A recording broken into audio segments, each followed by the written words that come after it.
नमस्कार दोस्तों, स्वागत है आपका स्टडी फॉर सिविल सर्विसेज में। वीडियो को पूरा देखिए। कोई भी आपका फीडबैक है, कोई सजेशन है, तुरंत वीडियो में कमेंट करके जरूर बताइए। अच्छा लगे तो वीडियो लाइक जरूर कर लीजिए और ऐसे वीडियो लगातार फ्री में पाने के लिए चैनल को तुरंत सब्सक्राइब कर लीजिए और बेल आइकन को जरूर टैप कर लीजिए ताकि आगे भी सारे वीडियो आपको मिलते रहे। यूट्यूब में फॉलो करते हैं तो प्लीज ये वाला फ्री टेलीग्राम चैनल जरूर ज्वाइन कर लीजिएगा। सारे नोटिफिकेशन, सारे अपडेट यहीं पे आते हैं, ध्यान रखिएगा। स्टडी फॉर सिविल सर्विसेज का कोई भी पेड ग्रुप अगर आपको ज्वाइन करना है तो सिर्फ 856480560660897523864455 यही नंबर है हमारे, सिर्फ जहां पे कॉल या व्हाट्सएप कर सकते हैं। इंस्टाग्राम पे हमारा पेज जरूर फॉलो कर लीजिएगा, studyforcivil.services है। ट्विटर पे हमको जरूर फॉलो कर लीजिएगा, @studyforcivils है। दोस्तों, साइंस के कंपाइलेशन के इस क्रम में इस समय हम बायोलॉजी को देख रहे थे, तो कंकाल और मांसपेशीय तंत्र से शुरू करते हैं आगे। देखिए, मानव शरीर की जो शारीरिकी है, मतलब मानव की जो शारीरिकी है जिसको कि एनाटॉमी कहा जाता है, इसमें विभिन्न अंगों, ग्रंथियों तथा विभिन्न जो आंतरिक संरचना है उन सब का अध्ययन किया जाता है। और मानव की शारीरिकी जो है उसका अध्ययन विभिन्न मानव तंत्रों जैसे कि उसका पूरा कंकाल तंत्र, श्वसन तंत्र, पाचन तंत्र, इन सभी को मिलाकर और अलग अलग देखकर किया जाता है, मतलब सबका अध्ययन करते हैं। अब इसमें से लोकोमोशन सिस्टम को देखते हैं, यानी गमन तंत्र की बात कर लेते हैं। तो गमन या प्रचलन तंत्र मनुष्य में दो अलग अलग तंत्रों से मिलकर बना होता है, कंकाल तंत्र और पेशीय तंत्र। जब दोनों साथ मिलकर काम करते हैं तो गति संभव हो पाती है। कंकाल तथा मांसपेशीय तंत्र मानव सहित सभी कशेरुकियों को एक आकृति देते हैं और मानव शरीर को सहारा, दृढ़ता और गति प्रदान करने में सहायता प्राप्त होती है। मानव कंकाल तंत्र दो मुख्य भागों से बटा होता है। एक तो बाह्य कंकाल होता है और दूसरा अंतः कंकाल होता है, मतलब एक्सोस्केलेटन होता है और इंडोस्केलेटन होता है। अब बाह्य कंकाल के अंतर्गत बाल, इसके अलावा जो नाखून है वो सब आते हैं, रोम आते हैं। यहाँ रोग लिखा हुआ है, वो असल में रोम है। इसके बाद आगे देखते हैं, अंतः कंकाल तंत्र में पूरा हमारा जो स्केलेटन फ्रेम है वो सब आता है। पूरा जो अंदर का स्केलेटन होता है वो सब क्या है, अंतः कंकाल। और ये मुख्यतः, अब अंतः कंकाल के भी दो हिस्से होते हैं, एक तो अक्षीय कंकाल होता है, दूसरा पेशीय, माफ कीजिएगा, एक तो अक्षीय कंकाल होता है, दूसरा अनुबंधीय कंकाल होता है। अक्षीय कंकाल के अंतर्गत खोपड़ी आती है, इसके अलावा कशेरुक, उरोस्थियाँ आती हैं, पसलियाँ आती हैं, पसली की हड्डियाँ आती हैं, और इसमें कुल मिलाकर 80 अस्थियाँ पाई जाती हैं। मतलब हड्डियों की संख्या अक्षीय कंकाल तंत्र में कितनी होती है, 80 होती है। और अनुबंधीय में 126 होती है। इसमें हाथ पैर की जो हड्डियाँ हैं वो आती हैं, मेखलाएँ जितनी भी हैं वो सब आती हैं, श्रोणी मेखला और तमाम जितनी भी हैं। इसके बाद आप आगे देखें, मस्कुलर सिस्टम को देख लीजिए। ये तो हमने स्केलेटन को देखा। पेशीय तंत्र जो है, इसमें शरीर का कुल भार, अधिकतर हिस्सा जो है वो इसी से बना होता है। मतलब मनुष्य के शरीर में जो भार होता है उसका अधिकतर हिस्सा यही कवर करता है, यानी 40%। यह अस्थियों के संचलन में सहायक होता है। मांसपेशियाँ प्रोटीन्स, मायोग्लोबिन्स, एक्टिन्स, इसके अलावा मायोसिन इत्यादि से बनी होती हैं। मनुष्य में थकान या थकावट के लिए जिम्मेदार जो रसायन लैक्टिक एसिड होता है उसका उत्सर्जन जब होने लगता है तो हमें थकावट का अनुभव होता है। मायोग्राफ वो यंत्र होता है जो कि एकल पेशी खिंचाव को नापने के लिए इस्तेमाल होता है। और कोरी चक्र पेशी ग्लाइकोजन तथा यकृत ग्लाइकोजन के बीच का संबंध होता है। चालक इकाई पेशी की स्वतंत्र इकाई के रूप में काम करती है। अब यहाँ देखिए कि जो संपूर्ण पेशीय तंत्र है उससे जुड़ा हुआ वन लाइनर फैक्ट दिया हुआ है। अस्थि सबसे कठोर उत्तक होता है, ठीक है, ये उत्तक है और सबसे कड़ा होता है। अस्थि कोरक अस्थि का निर्माण करने वाली कोशिकाएं होती हैं। वयस्क मनुष्य में 206 हड्डियां पाई जाती हैं जो कि कंकाल तंत्र का निर्माण करती हैं। मनुष्य के शरीर की सबसे छोटी हड्डी जो है वो स्टेपीज होती है जो कि मनुष्य के कान में अंदर पाई जाती है। और सबसे बड़ी हड्डी जांघ में पाई जाती है जो कि फीमर है। लिगामेंट्स जो है वो संयोजी उत्तक होते हैं जो कि एक हड्डी को दूसरी हड्डी से जोड़ते हैं, फेविकोल का काम करते हैं। कंडरा की बात करें तो ये मांसपेशी को हड्डी से जोड़ने वाला संयोजी उत्तक होता है। नेक्स्ट, नाखून बाह्य कंकाल के अंतर्गत आता है जो कि अल्फा केराटिन से बना होता है और ये मृत कोशिकाओं के द्रव्य द्वारा बने होते हैं। मतलब ये है कि इसमें रक्त कोशिकाएं और रक्त का संचार नहीं होता है, तो इसी वजह से इनको अगर हम काटते हैं तो हमें दर्द महसूस नहीं होता है। कभी कभी नाखून काटने के बाद दर्द करता है तो उसके पीछे रीज़न ये होता है कि नाखून जहाँ पर चमड़ी और मांस से सटा रहता है वो हिस्सा हम काट देते हैं, तो चमड़ी और मांस प्रभावित होता है तो दर्द महसूस होता है। इसके बाद आगे देखते हैं, कैल्शियम, फास्फोरस, फ्लोरीन, ये अस्थि और दंत यानी दांतों के निर्माण और इनकी मजबूती के लिए आवश्यक होते हैं। इनकी कमी से अस्थि और दंत संबंधी बीमारियां हो सकती हैं। मनुष्य के जीवन काल में 20 दांत 2 बार विकसित होते हैं। 20 दांत जो है उनका 2 बार विकास होता है। मानव सहित अधिकांश वयस्क जो है वो मतलब जितने भी मैमल्स होते हैं वे द्विदंती होते हैं, अर्थात चवर्ण दांतों के अलावा अन्य दांत जो होते हैं वो जीवन में 2 बार विकसित होते हैं। और कुछ मनुष्यों में चौघड़ भी जो है वो दूसरी बार जमकर सामने आते हैं। इस प्रकार से अगर देखा जाए तो व्यक्ति के 12 स्थायी चवर्ण दांत जो है वो एक दंतीय होते हैं। मनुष्य सहित स्तनियों में आदर्श रूप से 4 प्रकार के दांत होते हैं, कृंतक होते हैं, रदनक होते हैं। इसके अलावा आप देखें तो प्रचवर्ण होते हैं, प्रचवर्ण होते हैं असल में, और चवर्ण होते हैं। इसमें कृंतक, रदनक, प्रचवर्ण और चवर्ण, इस प्रकार से आप देखते हैं। चवर्ण को हम लोग सामान्य बोलचाल में चौघड़ कहते हैं। मानव शरीर का सबसे दृढ़ भाग जो है वो दंत वल्क होता है, मतलब दांत का ऊपर का खोल माने इनेमल। यह दांत के शिखर यानी क्राउन पर अत्यधिक कठोर सफ़ेद सा चमकीला पदार्थ होता है। यह मुख्यतः कैल्शियम फास्फेट और कैल्शियम कार्बोनेट का बना होता है। किसी भारी वस्तु को उठाने की क्षमता के संदर्भ में जबड़े की मांसपेशियां सबसे मजबूत समझी जाती हैं। जबड़े की मांसपेशियों द्वारा 975 पाउंड टन 2 सेकंड तक उठाने का जो रिकॉर्ड है वो गिनीज बुक में दर्ज है। हमारे शरीर का अधिकतम भाग जल से बना हुआ है। मानव शरीर में जल की मात्रा 2/3 यानी 70% तक पाई जाती है। मुख्य रूप से 6 तत्व हमारे शरीर में पाए जाते हैं, जो कि oxygen, carbon, hydrogen, nitrogen, calcium तथा फास्फोरस है। मानव शरीर के भाग का 65% ऑक्सीजन, 18% कार्बन, 10% हाइड्रोजन, 3% नाइट्रोजन और 1.4% कैल्शियम, जबकि 1.1% फास्फोरस का होता है। मानव हड्डियों में सबसे ज़्यादा मात्रा में पाया जाने वाला जो लवण है वो कैल्शियम फास्फेट होता है। डाइजेस्टिव सिस्टम को देख लेते हैं। तो जटिल पोषक पदार्थों को अवशोषण योग्य सरल रूप में परिवर्तित करने की जो क्रिया है उसको पाचन कहा जाता है, और हमारा पाचन तंत्र इसे यांत्रिक और रासायनिक विधियों के द्वारा संपन्न करता है। मनुष्य का जो पाचन तंत्र है इसमें आहार नाल और सहायक ग्रंथियों को मिलाकर टोटल इसे देखा जाता है, इसकी स्टडी की जाती है। अब यहाँ पर ये तालिका बनी है और मनुष्य के पाचन तंत्र का चित्र भी बना हुआ है। तो इसमें आप देखिए, मुख है, आमाशय है, छोटी आंत है, बड़ी आंत है, इनके जो कार्य हैं वो दे रखे हैं। मुख जो होता है इसमें मतलब यहाँ पहले चित्र में देख लीजिए, यहाँ पर ये मुख गुहा है, मतलब पहले मुख का जो यहाँ छिद्र है उसके बाद अंदर मुख गुहा है, और उसके बाद फिर यहाँ पे कर्णपूर्व ग्रंथियाँ जो है कान के पास यहाँ होती है। ग्रसनी आपकी यहाँ पे है, यहाँ से निगलने का प्रोसेस होता है। यहाँ अधोजंब और अधोजीवा ग्रंथियाँ हैं मुंह के अंदर। अब यहाँ पर ग्रसनी जो है ये ग्रास नलिका से जुड़ी होती है। ग्रसिका आप यहाँ देख रहे हैं, ग्रास नलिका, ये आमाशय तक जाती है। आमाशय आपका ये रहा, और आमाशय से ही जुड़ा हुआ यहाँ साइड में नीचे अग्न्याशय होता है, इसे आप देख रहे हैं, और फिर नीचे अग्र क्षुद्रांत होती है यानी आगे की छोटी आंत। ये आपकी ग्रहणी है, मतलब आमाशय और छोटी आंत के बीच का जो हिस्सा है उसको ग्रहणी कहा जाता है। और अनुप्रस्थ बृहदांत्र जो है उसे आप यहाँ पर देख रहे हैं, इसे थोड़ा सा ऊपर कर लेते हैं। और आरोही बृहतंत्र जो है उसको नीचे देख रहे हैं आप, ये बड़ी आंत है असल में, यहाँ बृहदांत्र के तौर पे देखिए। क्षुद्रांत ये है नूडल के स्ट्रक्चर की, और अंधनाल जो है वो आपकी यहाँ पे है, और ये कृमि रूप परिशेषिका यानी अपेंडिक्स जो है वो आप यहाँ देख पा रहे हैं। इसके साथ साथ इधर वाले हिस्से में चलते हैं तो अग्र क्षुद्रांत आप यहाँ देखिए, छोटी आंत, फिर अवरोही बृहदांत्र जो है वो यहाँ पे है। इसके बाद सिग्मा बृहदांत्र जो है वो यहाँ पे है, और मलाशय जो है रेक्टम आपका वो यहाँ पे है, गुदा ये रही। इस प्रकार से होता है। तो ये पूरा पाचन तंत्र है। अब इसके बाद आगे बढ़ते हैं। यहाँ पर जो तालिका बनी थी इसमें कुछ अलग चीज़ों के बारे में बताया गया, जैसे कि कुछ औषधियाँ जो कि मुख और जीवा की निचली सतह के म्यूकोसा के संपर्क में आती हैं, वे आस्तरित करने वाली रुधिर कोशिकाओं में अवशोषित हो जाती हैं।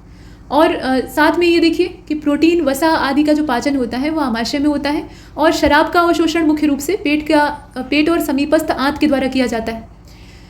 अब यहाँ छोटी आंत को देखते हैं तो पोषक तत्वों के अवशोषण का मुख्य ये अंग होता है। यहाँ पर पाचन की क्रिया पूर्ण हो जाती है, और पाचन के जो अंतिम उत्पाद हैं जैसे कि ग्लूकोज, फ्रक्टोज, वसीय अम्ल, ग्लिसरॉल, एमिनो अम्ल, म्यूकोसा, रक्त प्रवाह, लसिका इत्यादि में अवशोषण, मतलब रक्त प्रवाह के द्वारा लसिका इत्यादि में अवशोषित हो जाते हैं। इसमें छोटे छोटे रसांकुर पाए जाते हैं जिन्हें कि विली कहा जाता है, और इनके द्वारा इनका अवशोषण कर लिया जाता है।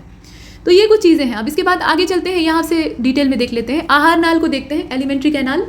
तो अग्रभाग ये मुख से शुरू होता है और पश्च भाग गुदा से बाहर की ओर खुल जाता है, मतलब एक तरफ से खाते हैं और दूसरी तरफ से उसका बहिक्षेपण कर दिया जाता है।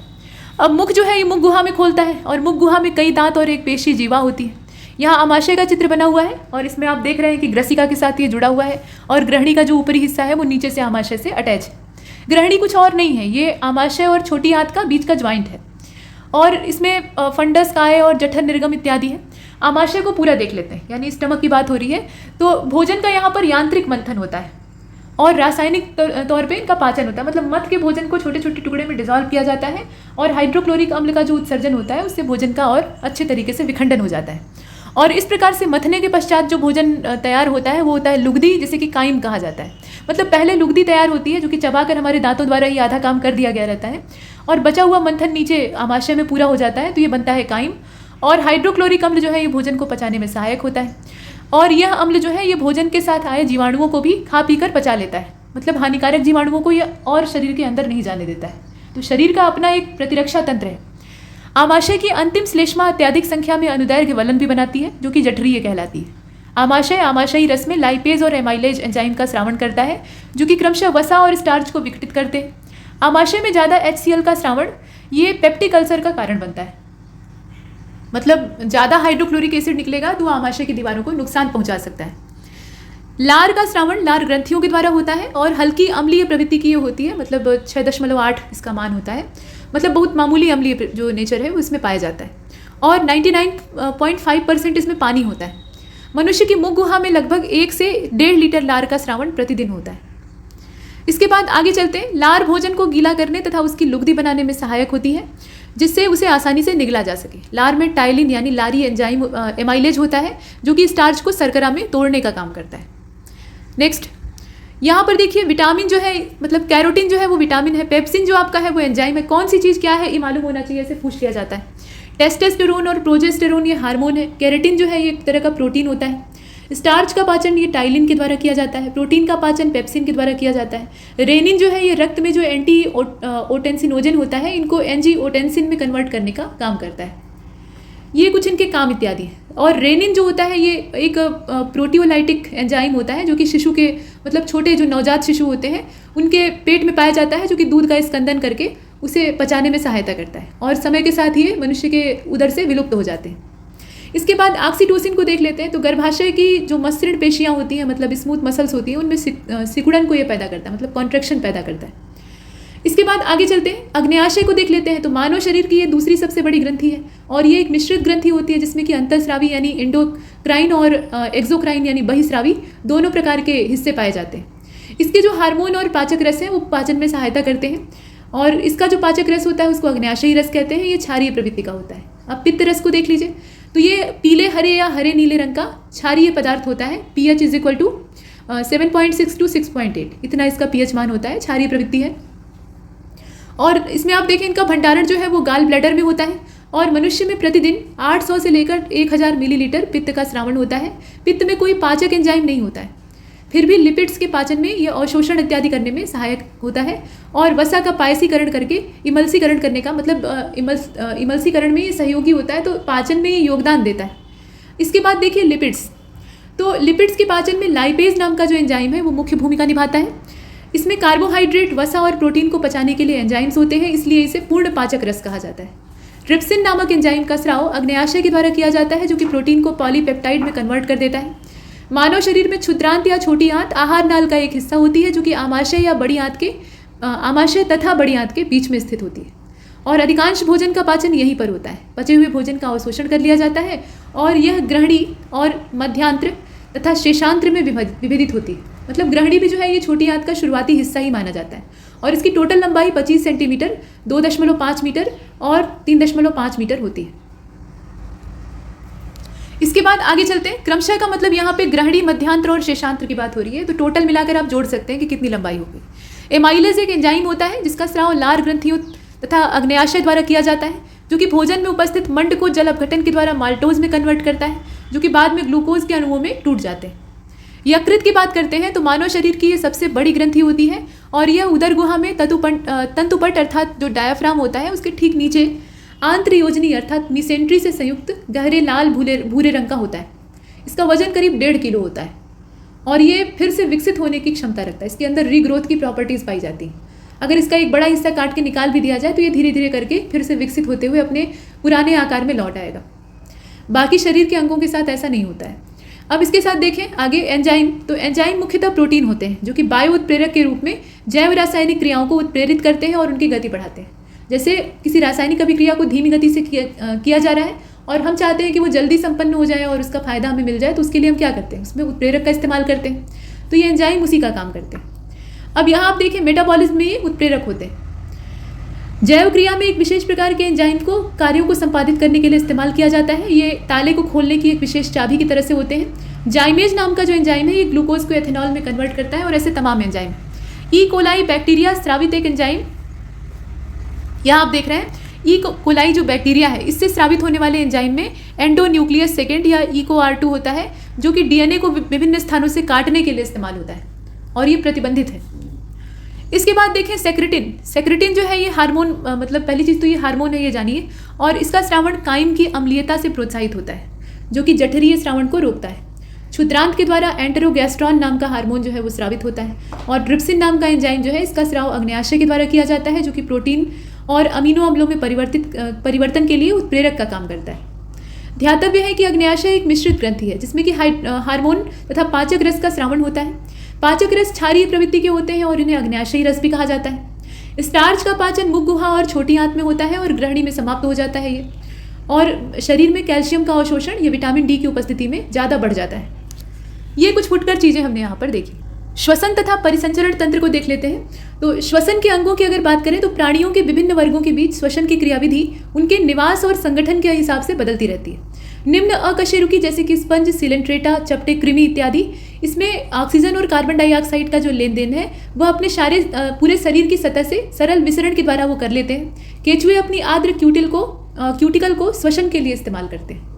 केचुओं के द्वारा क्या किया जाता है, जो उनका आर्द्र क्यूटिकल होता है, मतलब ह्यूमिड क्यूटिकल होता है, उसको वो सांस लेने के लिए इस्तेमाल करते हैं। कीटों के शरीर में नलिकाओं का एक जाल होता है जिनको कि श्वसन नलिकाएं कहा जाता है, जिनसे कि वातावरण की वायु का उनके शरीर में विभिन्न स्थानों पर आदान प्रदान होता है ताकि कोशिकाएं सीधे सीधे गैसों को ग्रहण कर सकें। जलीय आर्थ्रोपोडा और मोलस्का में श्वसन विशेष संवहनीय संरचना जो क्लोम होती है वो पाई जाती है, जबकि स्थलचर प्राणियों में श्वसन विशेष संवहनीय थैली फेफड़े जो होते हैं वो काम करते हैं। कशेरुकों में मछलियाँ क्लोम यानी गिल के द्वारा श्वसन करती हैं, जबकि एम्फीबियंस जो होते हैं, इसके अलावा सरीसृप, पक्षी, स्तनधारी फेफड़ों के द्वारा श्वसन करते हैं। ये सब जो है इनके अंदर फेफड़े पाए जाते हैं। उभयचर जैसे मेढक अपनी आर्द्र त्वचा के द्वारा भी श्वसन कर सकते हैं। स्तनधारियों में एक पूर्ण विकसित श्वसन प्रणाली पाई जाती है। अब यहाँ पे मनुष्य के श्वसन तंत्र को आप देखिएगा तो हमारे एक जोड़ी बाह्य नासाद्वार होते हैं, मतलब नाक की गुफाएं, जो कि होठों के ऊपर खुलते हैं। ये नासा मार्ग द्वारा नासा कक्ष तक पहुँचते हैं और नासा कक्ष ग्रसनी में खुलते हैं। ग्रसनी आहार और वायु दोनों के लिए उभयनिष्ठ मार्ग है। ग्रसनी कंठ द्वारा श्वास नली में खुलती है और कंठ एक उपस्थिमय पुटिका है और ये ध्वनि के उत्पादन में सहायता करता है। इसे ध्वनि पेटिका भी कहा जाता है। ठीक, ये वॉइस बॉक्स होता है। और भोजन निगलते समय घांटी एक पतली लोचदार उपास्थल छल्ले या फ्लैप कंठाच्छादित के तौर पर इस्तेमाल होती है, जो कि ढक जाती है उससे।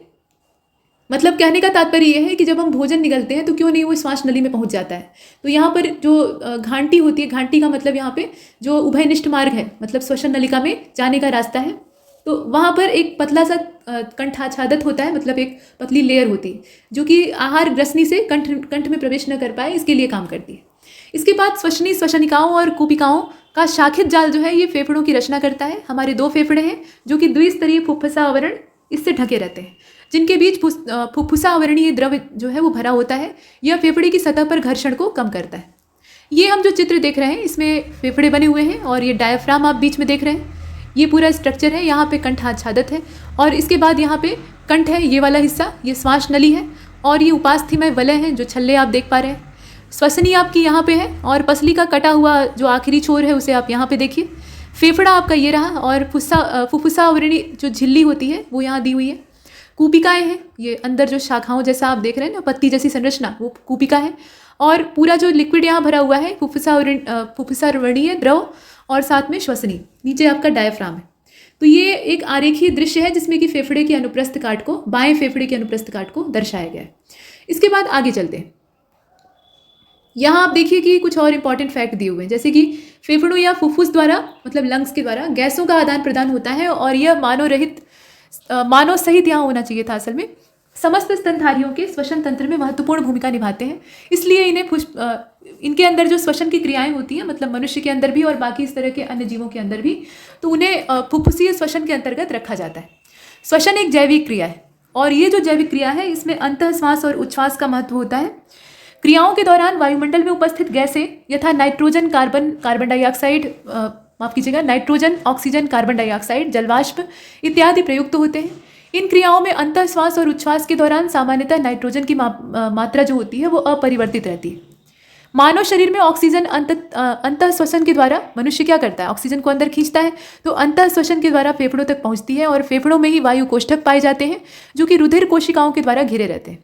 इन कोशिकाओं में ऑक्सीजन वायु कोष्ठक में प्रवेश कर जाती है और CO2 विपरीत दिशा में वहां से गति कर जाती है। फेफड़ों में रुधिर कोशिकाओं का जाल फैला होता है। प्रत्येक फेफड़े में लगभग 15 करोड़ वायु कोष्ठक होते हैं, जिसमें श्वास और वायु तथा रुधिर के बीच में गैसीय विनिमय होता है। इसके बाद नेक्स्ट यहाँ देखिए, लाल रुधिर कणिकाओं, मतलब जो ऑक्सीजन हमने बाहर से अंदर खींची है, तो वो ऑक्सीजन अब पानी में, माफ कीजिएगा, जो खून है उसके अंदर डिजॉल्व होती है और वही जो रक्त है वो अलग अलग हिस्सों में जाकर उस ऑक्सीजन की सप्लाई करता है। तो लाल रुधिर कणिकाएं यानी आरबीसी में मौजूद जो हीमोग्लोबिन नाम का प्रोटीन होता है वो ऑक्सीजन के वाहक का काम करता है और उसे शरीर के विभिन्न अंगों के ऊतकों तक पहुंचाने का काम करता है। सामान्यतः एक स्वस्थ मनुष्य में हीमोग्लोबिन की मात्रा औसतन 15 ग्राम प्रति 100 मिलीलीटर रुधिर की होती है, मतलब 15 होना चाहिए कम से कम हीमोग्लोबिन। और ये यहाँ पे स्वस्थ मनुष्य मतलब मेल्स की बात हो रही है, और फीमेल्स में करीब 13 के आसपास होनी चाहिए, 12 से 13। इसके बाद आगे देखते हैं, रक्त में ऑक्सीजन यानी O2 की सांद्रता अगर कम हो जाए तो श्वास की गति में बढ़ोतरी हो जाती है। समुद्र की सतह से ज्यों ज्यों ऊपर की ओर जाते हैं वायुमंडल का वायु संयोजन अर्थात गैसों की प्रतिशत मात्राएं जो वही रहती हैं, किंतु वायु का घनत्व कम हो जाता है। अतः पहाड़ों पर शरीर में ऑक्सीजन की कमी अर्थात हाइपोक्सिया के कारण सांस फूलने लगती है, मतलब श्वास की दर बढ़ जाती है। फेफड़ा एक श्वसनांग है, प्रमुख श्वसनांग है, जो कि शरीर के ताप को नियंत्रित करने का काम करता है। श्वसन क्रिया के दौरान शरीर के ऊतकों में भोज्य पदार्थों के ऑक्सीकरण से जहां एक ओर ऊर्जा उत्पन्न होती है, वहीं दूसरी ओर जलवाष्प तथा गैस शरीर से उच्च श्वसन के द्वारा निष्कासित होते हैं। परिणाम स्वरूप शरीर का ताप नियंत्रित रहता है।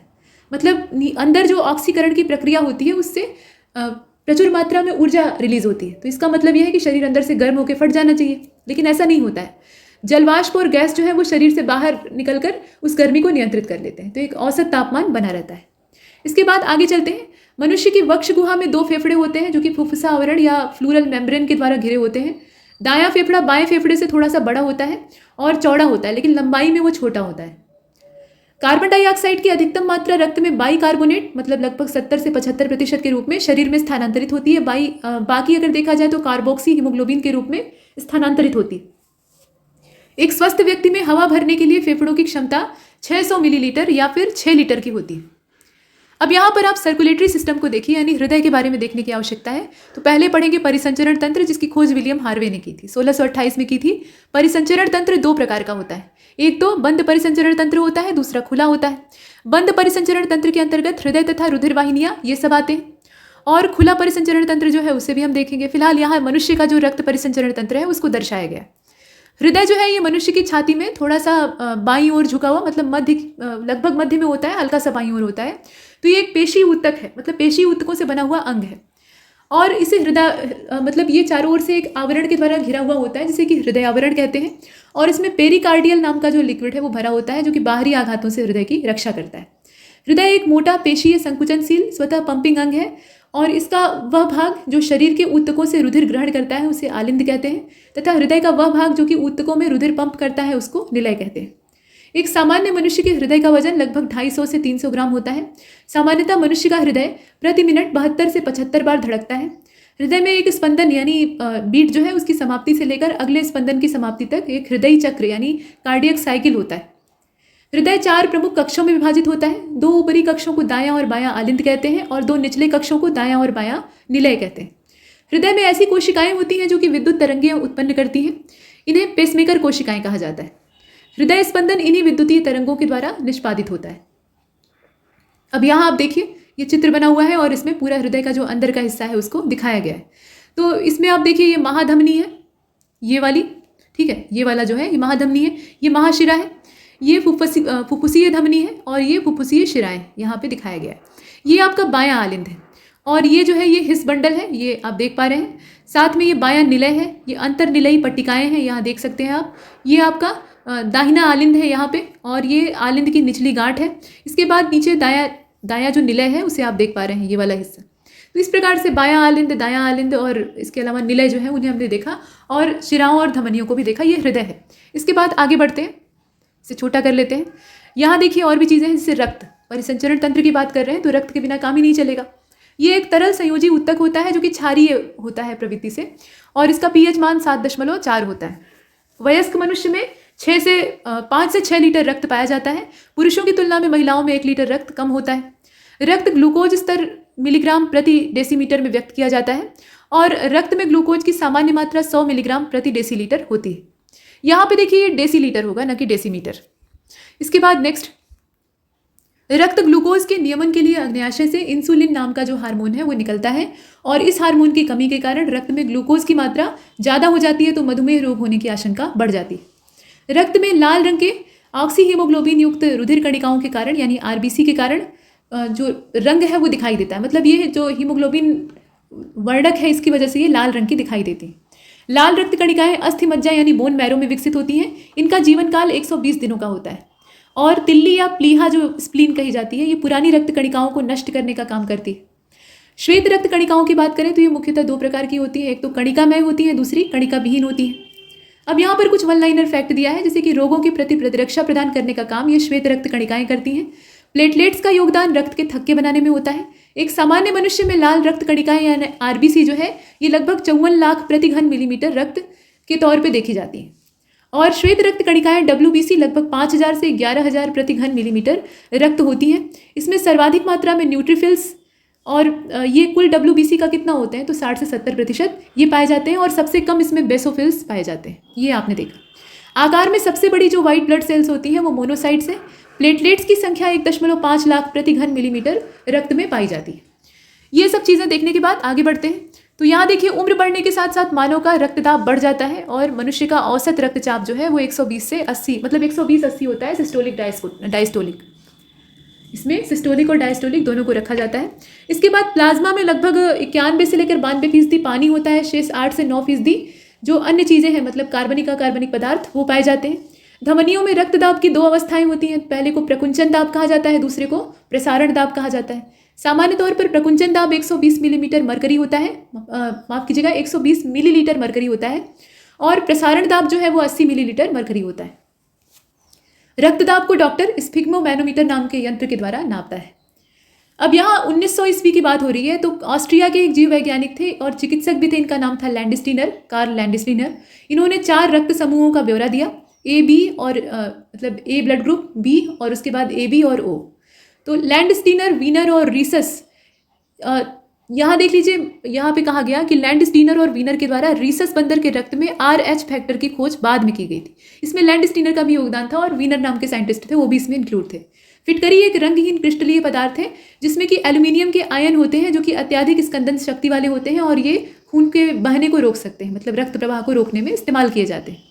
लाल रक्त कणों में उपस्थित ग्लाइकोप्रोटीन के कारण रक्त में विभिन्नता पाई जाती है। पहले के जो नाई होते थे वो फिटकरी लेकर घुमा करते थे, क्योंकि पहले उस तरह से दाढ़ी और बाल बनाए जाते थे, तो ऐसे में कटने की गुंजाइश ज़्यादा होती थी। अब तो ट्रिमर्स आ गए हैं तो उसमें कटने के चांसेस वैसे नहीं, इसीलिए फिटकरी का भी इस्तेमाल कम हो गया है। तो पहले ये सैलून और नाई के पास एक अनिवार्य फैक्टर होता था। इसके बाद आगे चलते हैं। लाल रक्त कणों में उपस्थित ग्लाइकोप्रोटीन के कारण रक्त में विभिन्नता पाई जाती है और इसी विभिन्नता को यहाँ पे एंटीजन या प्रतिजन के तौर पे देखा जाता है। तो एंटीजन ए और एंटीजन बी को आप देख रहे हैं। एंटीजन की अनुपस्थिति में एक विशेष प्रकार की प्रोटीन प्लाज्मा में पाई जाती है जिसको कि एंटीबॉडी कहा जाता है। मतलब अगर एंटीजन नहीं पाया जाएगा तो वो एंटीबॉडी यानी प्रतिरक्षी वहाँ पर मौजूद होगी। तो एंटीबॉडी को स्मॉल लेटर में ए बी से और एंटीजन को कैपिटल लेटर में ए बी से डिनोट किया जाता है।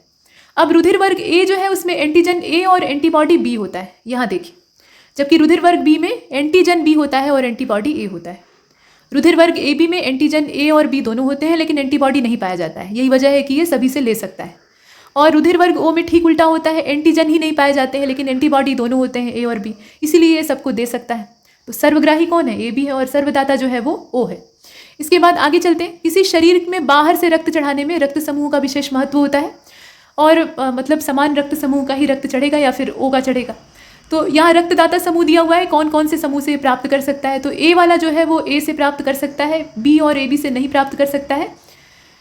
यहाँ असल में ये जो टेबल बनी हुई है इसमें प्राप्तकर्ता रक्त समूहों के नाम दिए हैं। तो उस आधार पे अगर देखा जाए तो ब्लड ग्रुप ए जो है वो किसको किसको खून दे सकता है या उससे कौन कौन खून ले सकता है। तो ए वाला ले सकता है प्लस ए बी वाला ले सकता है। ए बी वाला सबसे ले सकता है और न तो ओ ब्लड ग्रुप इससे कुछ खून ले सकता है न बी वाला ले सकता है। अगर किसी का ब्लड ग्रुप बी है तो उससे ए वाला जो ग्रुप है वो नहीं प्राप्त कर सकता है। जिसका ब्लड ग्रुप बी है वो उससे खून प्राप्त कर सकता है, ए बी वाला तो हर हाल में ले ही लेगा और ओ वाला उससे नहीं प्राप्त कर सकता है। इसके बाद ब्लड ग्रुप अगर आपका ए बी है तो आपसे कौन कौन खून ले सकते हैं? सिर्फ आपके समान ब्लड ग्रुप वाला ही ले सकता है, बाकी आपसे कोई नहीं ले सकता है। ए बी वाले मतलब ए बी ब्लड ग्रुप जो है इस मामले में एक नंबर का कंजूस होता है, वो सिर्फ लेना जानता है। और ओ वाला जो है वो सर्वदाता होता है। तो यहाँ पर ये लगभग सभी ब्लड ग्रुपों को खून दे सकता है। लगभग मतलब यहाँ पे सभी की बात हो रही है। तो ये ए वाले को भी दे सकता है, मतलब ए वाला जो ब्लड ग्रुप है वो बी से प्राप्त कर सकता है, बी वाला भी प्राप्त कर सकता है, ए बी वाला तो लेगा ही और ओ वाला तो लेगा ही, इस हिसाब से होता है। अब इसके बाद आगे चलते हैं। यहाँ पर कुछ इंपॉर्टेंट फैक्ट है। तो कशेरुकी रक्त यानी द्रव संयोजी ऊतक को पूरे शरीर में संचालित करते हैं, जिसके द्वारा आवश्यक पदार्थ कोशिकाओं तक पहुँचते हैं और वहाँ से अपशिष्टों को शरीर के बाहर निकालने का काम भी रक्त ही करता है। दूसरा द्रव जिसे कि लसिका उत्तक द्रव्य कहा जाता है, वह भी कुछ पदार्थों का अधिगमन करता है। अब रक्त द्रव आधात्री मैट्रिक्स प्लाज्मा तथा संगठित पदार्थों से बना होता है। लाल रक्त कणिकाएं यानी एर्थ्रोसाइट और आरबीसी की बात हो रही है, और साथ में ल्यूकोसाइट, साथ में प्लेटलेट्स यानी थ्रोम्बोसाइट्स की बात हो रही है। तो इन सभी संगठित पदार्थों का ये हिस्सा है।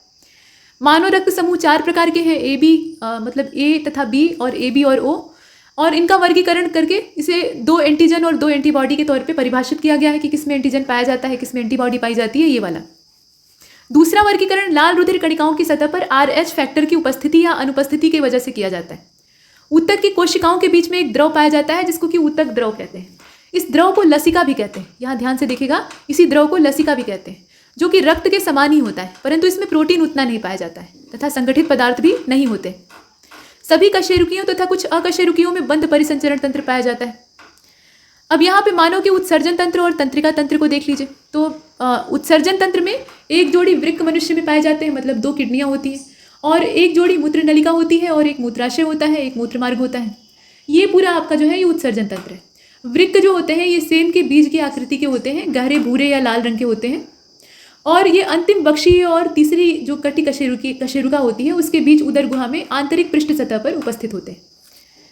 अब यहाँ इनका जो चित्र है उसे आप देख रहे हैं। ये पूरा जो मानव का उत्सर्जन तंत्र है उसको दर्शाया गया है। इसमें 2 वृक्क आपको काजू जैसे नजर आ रहे हैं, ये सेम के बीज या काजू जैसे होते हैं, और बाकी यहाँ पे वलकुट है, इसे आप देख रहे हैं। ये पश्च महाशिरा है, ये नीले रंग की जो आपको दिखाई दे रही है। ये अधिवृक्क ग्रंथि है, यहाँ पे ऊपर जो चिपकी हुई है, ये वृक्क है, ये वृक्क की शिराएं हैं। ये पृष्ठ महाधमनी है जो रेड कलर की है। मूत्रवाहिनी आप ये देख रहे हैं, पतली पतली, और ये वलकुट है, यहाँ पे आप इन्हें देखें संरचना को, और ये मूत्राशय है। इस प्रकार से ये पूरा परिसंचरण, माफ कीजिएगा, उत्सर्जन तंत्र है जिसे कि हम यहाँ पर देख रहे हैं। और ये वृक्क की अलग से संरचना है, मतलब उसकी अनुप्रस्थ काट यहाँ पे दर्शाई गई है। और इसमें आप देखिए ये यहाँ पे मध्यांश पिरामिड है, ये कैलिक्स है, ये वृक्क धमनी है रेड वाली, और ये वृक्क शिरा है, ये वृक्क पेल्विस है, और ये मूत्रवाहिनी है। यहाँ पे वलकुट है, ये वृक्क आवरण है, और ये बार्टीनी स्तंभ है, इसे आपने देखा। इसके बाद आगे बढ़ते हैं, यहाँ इसको छोटा कर लेते हैं। तो नेफ्रॉन के बारे में जान लीजिए थोड़ा सा। नेफ्रॉन जो है ये वृक्क की संरचना में एक संरचनात्मक और कार्यात्मक इकाई का काम करते हैं। ये यूरिन का निर्माण करते हैं और अंत में इसे वृक्क के पेल्विस में डालते हैं, जहाँ से मूत्रवाहिनियाँ आरंभ होती हैं, और वृक्क में लगभग 10 लाख नेफ्रॉन पाए जाते हैं। और नेफ्रॉन जो होते हैं ये बिल्कुल न्यूरॉन्स की तरह से ही एक बार जो बनकर आ जाते हैं सिर्फ उतने ही रहते हैं, इनमें फिर से पुनर्निर्माण नहीं होता है। तो किडनी फंक्शन अगर एक बार डैमेज हो गया तो जितना डैमेज हो गया उतना रिपेयर नहीं हो सकता है, जो बचा है उसको बचाया जा सकता है। इसके बाद देखिए, मनुष्य के शरीर में रक्त के शुद्धिकरण की प्रक्रिया डायलिसिस कहलाती है। जब किन्हीं कारणवश वृक्क क्षतिग्रस्त हो जाता है और रुधिर को साफ नहीं कर पाता है तो इसके लिए फिर डायलाइजर यानी अपोहक का इस्तेमाल करना पड़ता है, जो कि एक आर्टिफिशियल किडनी की तरह से यानी कृत्रिम वृक्क की तरह से काम करता है। मनुष्य का जो यूरिन होता है यानी मूत्र होता है उसमें 95% जल होता है, 2.6% यूरिया होता है सामान्य तौर पे, 2% अनावश्यक लवण और आयन होते हैं, करीब 0.3% जो है वो क्रेटिनिन होता है, और सूक्ष्म मात्रा में यूरिक एसिड और अन्य अपशिष्ट पदार्थ होते हैं। अब कैल्शियम ऑक्जेलेट अगर ज़्यादा बढ़ जाए तो इसकी वजह से वृक्क में पथरी या अश्मरी यानी स्टोन्स बन जाते हैं, और यह खनिज लवण प्रायः वृक्क के पेल्विस में एक पिंड के रूप में इकट्ठे हो जाते हैं, जिससे कि मूत्रमार्ग जो है वो अवरुद्ध हो जाता है।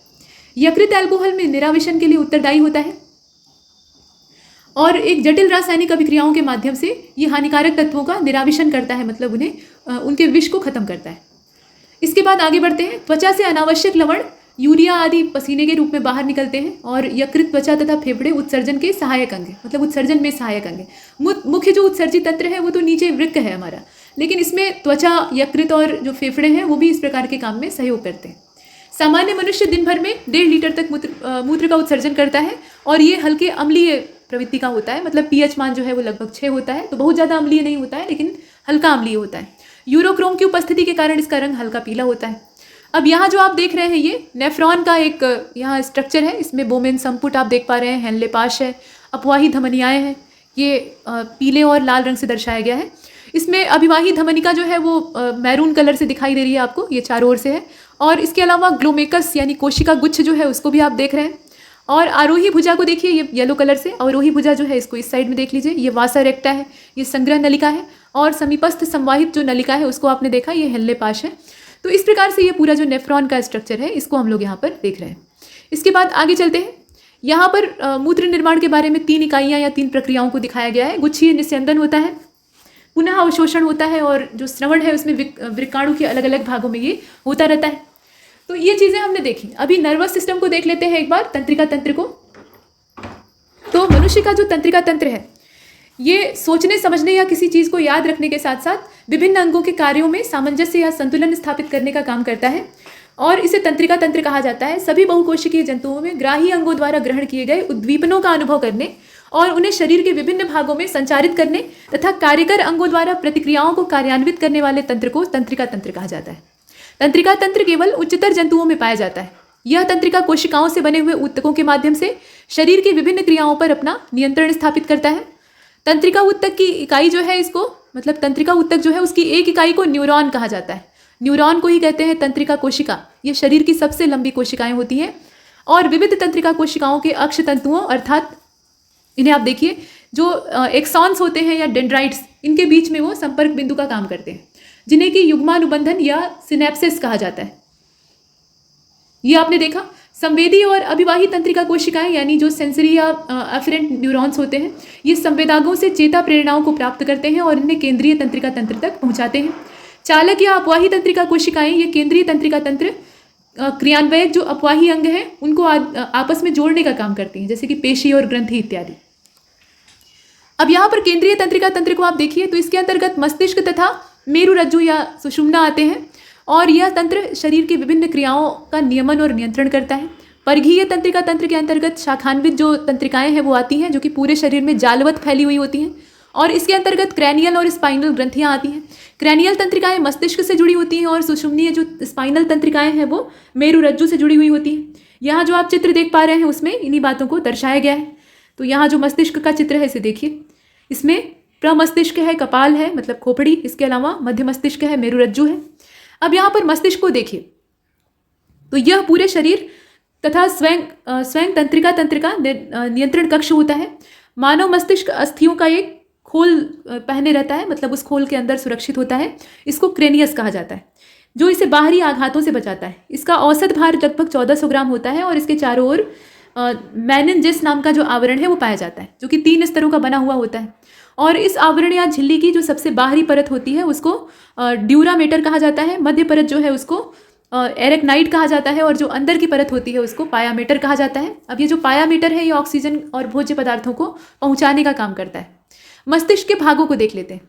तो अग्र मस्तिष्क जो है इसमें सेरिब्रम होता है और डाइएनसिफेरॉन होता है। डाइएनसिफेलॉन इसको कहा जाता है या डाइएनसिफेलॉन कहा जाता है। थैलेमस और हाइपोथैलेमस इसमें आते हैं। मध्य मस्तिष्क की अगर बात करें तो इसमें कार्पोरा, क्वाड्रिजेमिना और सेरिब्रल पेंडिकल होते हैं। पश्चिम मस्तिष्क जो है इसमें सेरेबेलम और मेडुला ऑब्लांगेटा को हम देखते हैं। अब इसमें वन लाइनर फैक्ट कुछ देख लेते हैं। तो मानव मस्तिष्क के विभिन्न भागों द्वारा सभी गतिविधियों का संचालन तथा नियमन किया जाता है और मानव के पश्चिम मस्तिष्क या रोम्बोसेफेलॉन के अंतर्गत मस्तिष्क पुच्छ या मेडुला ऑब्लांगेटा आता है जिसे प्रायः मेडुला कहा जाता है।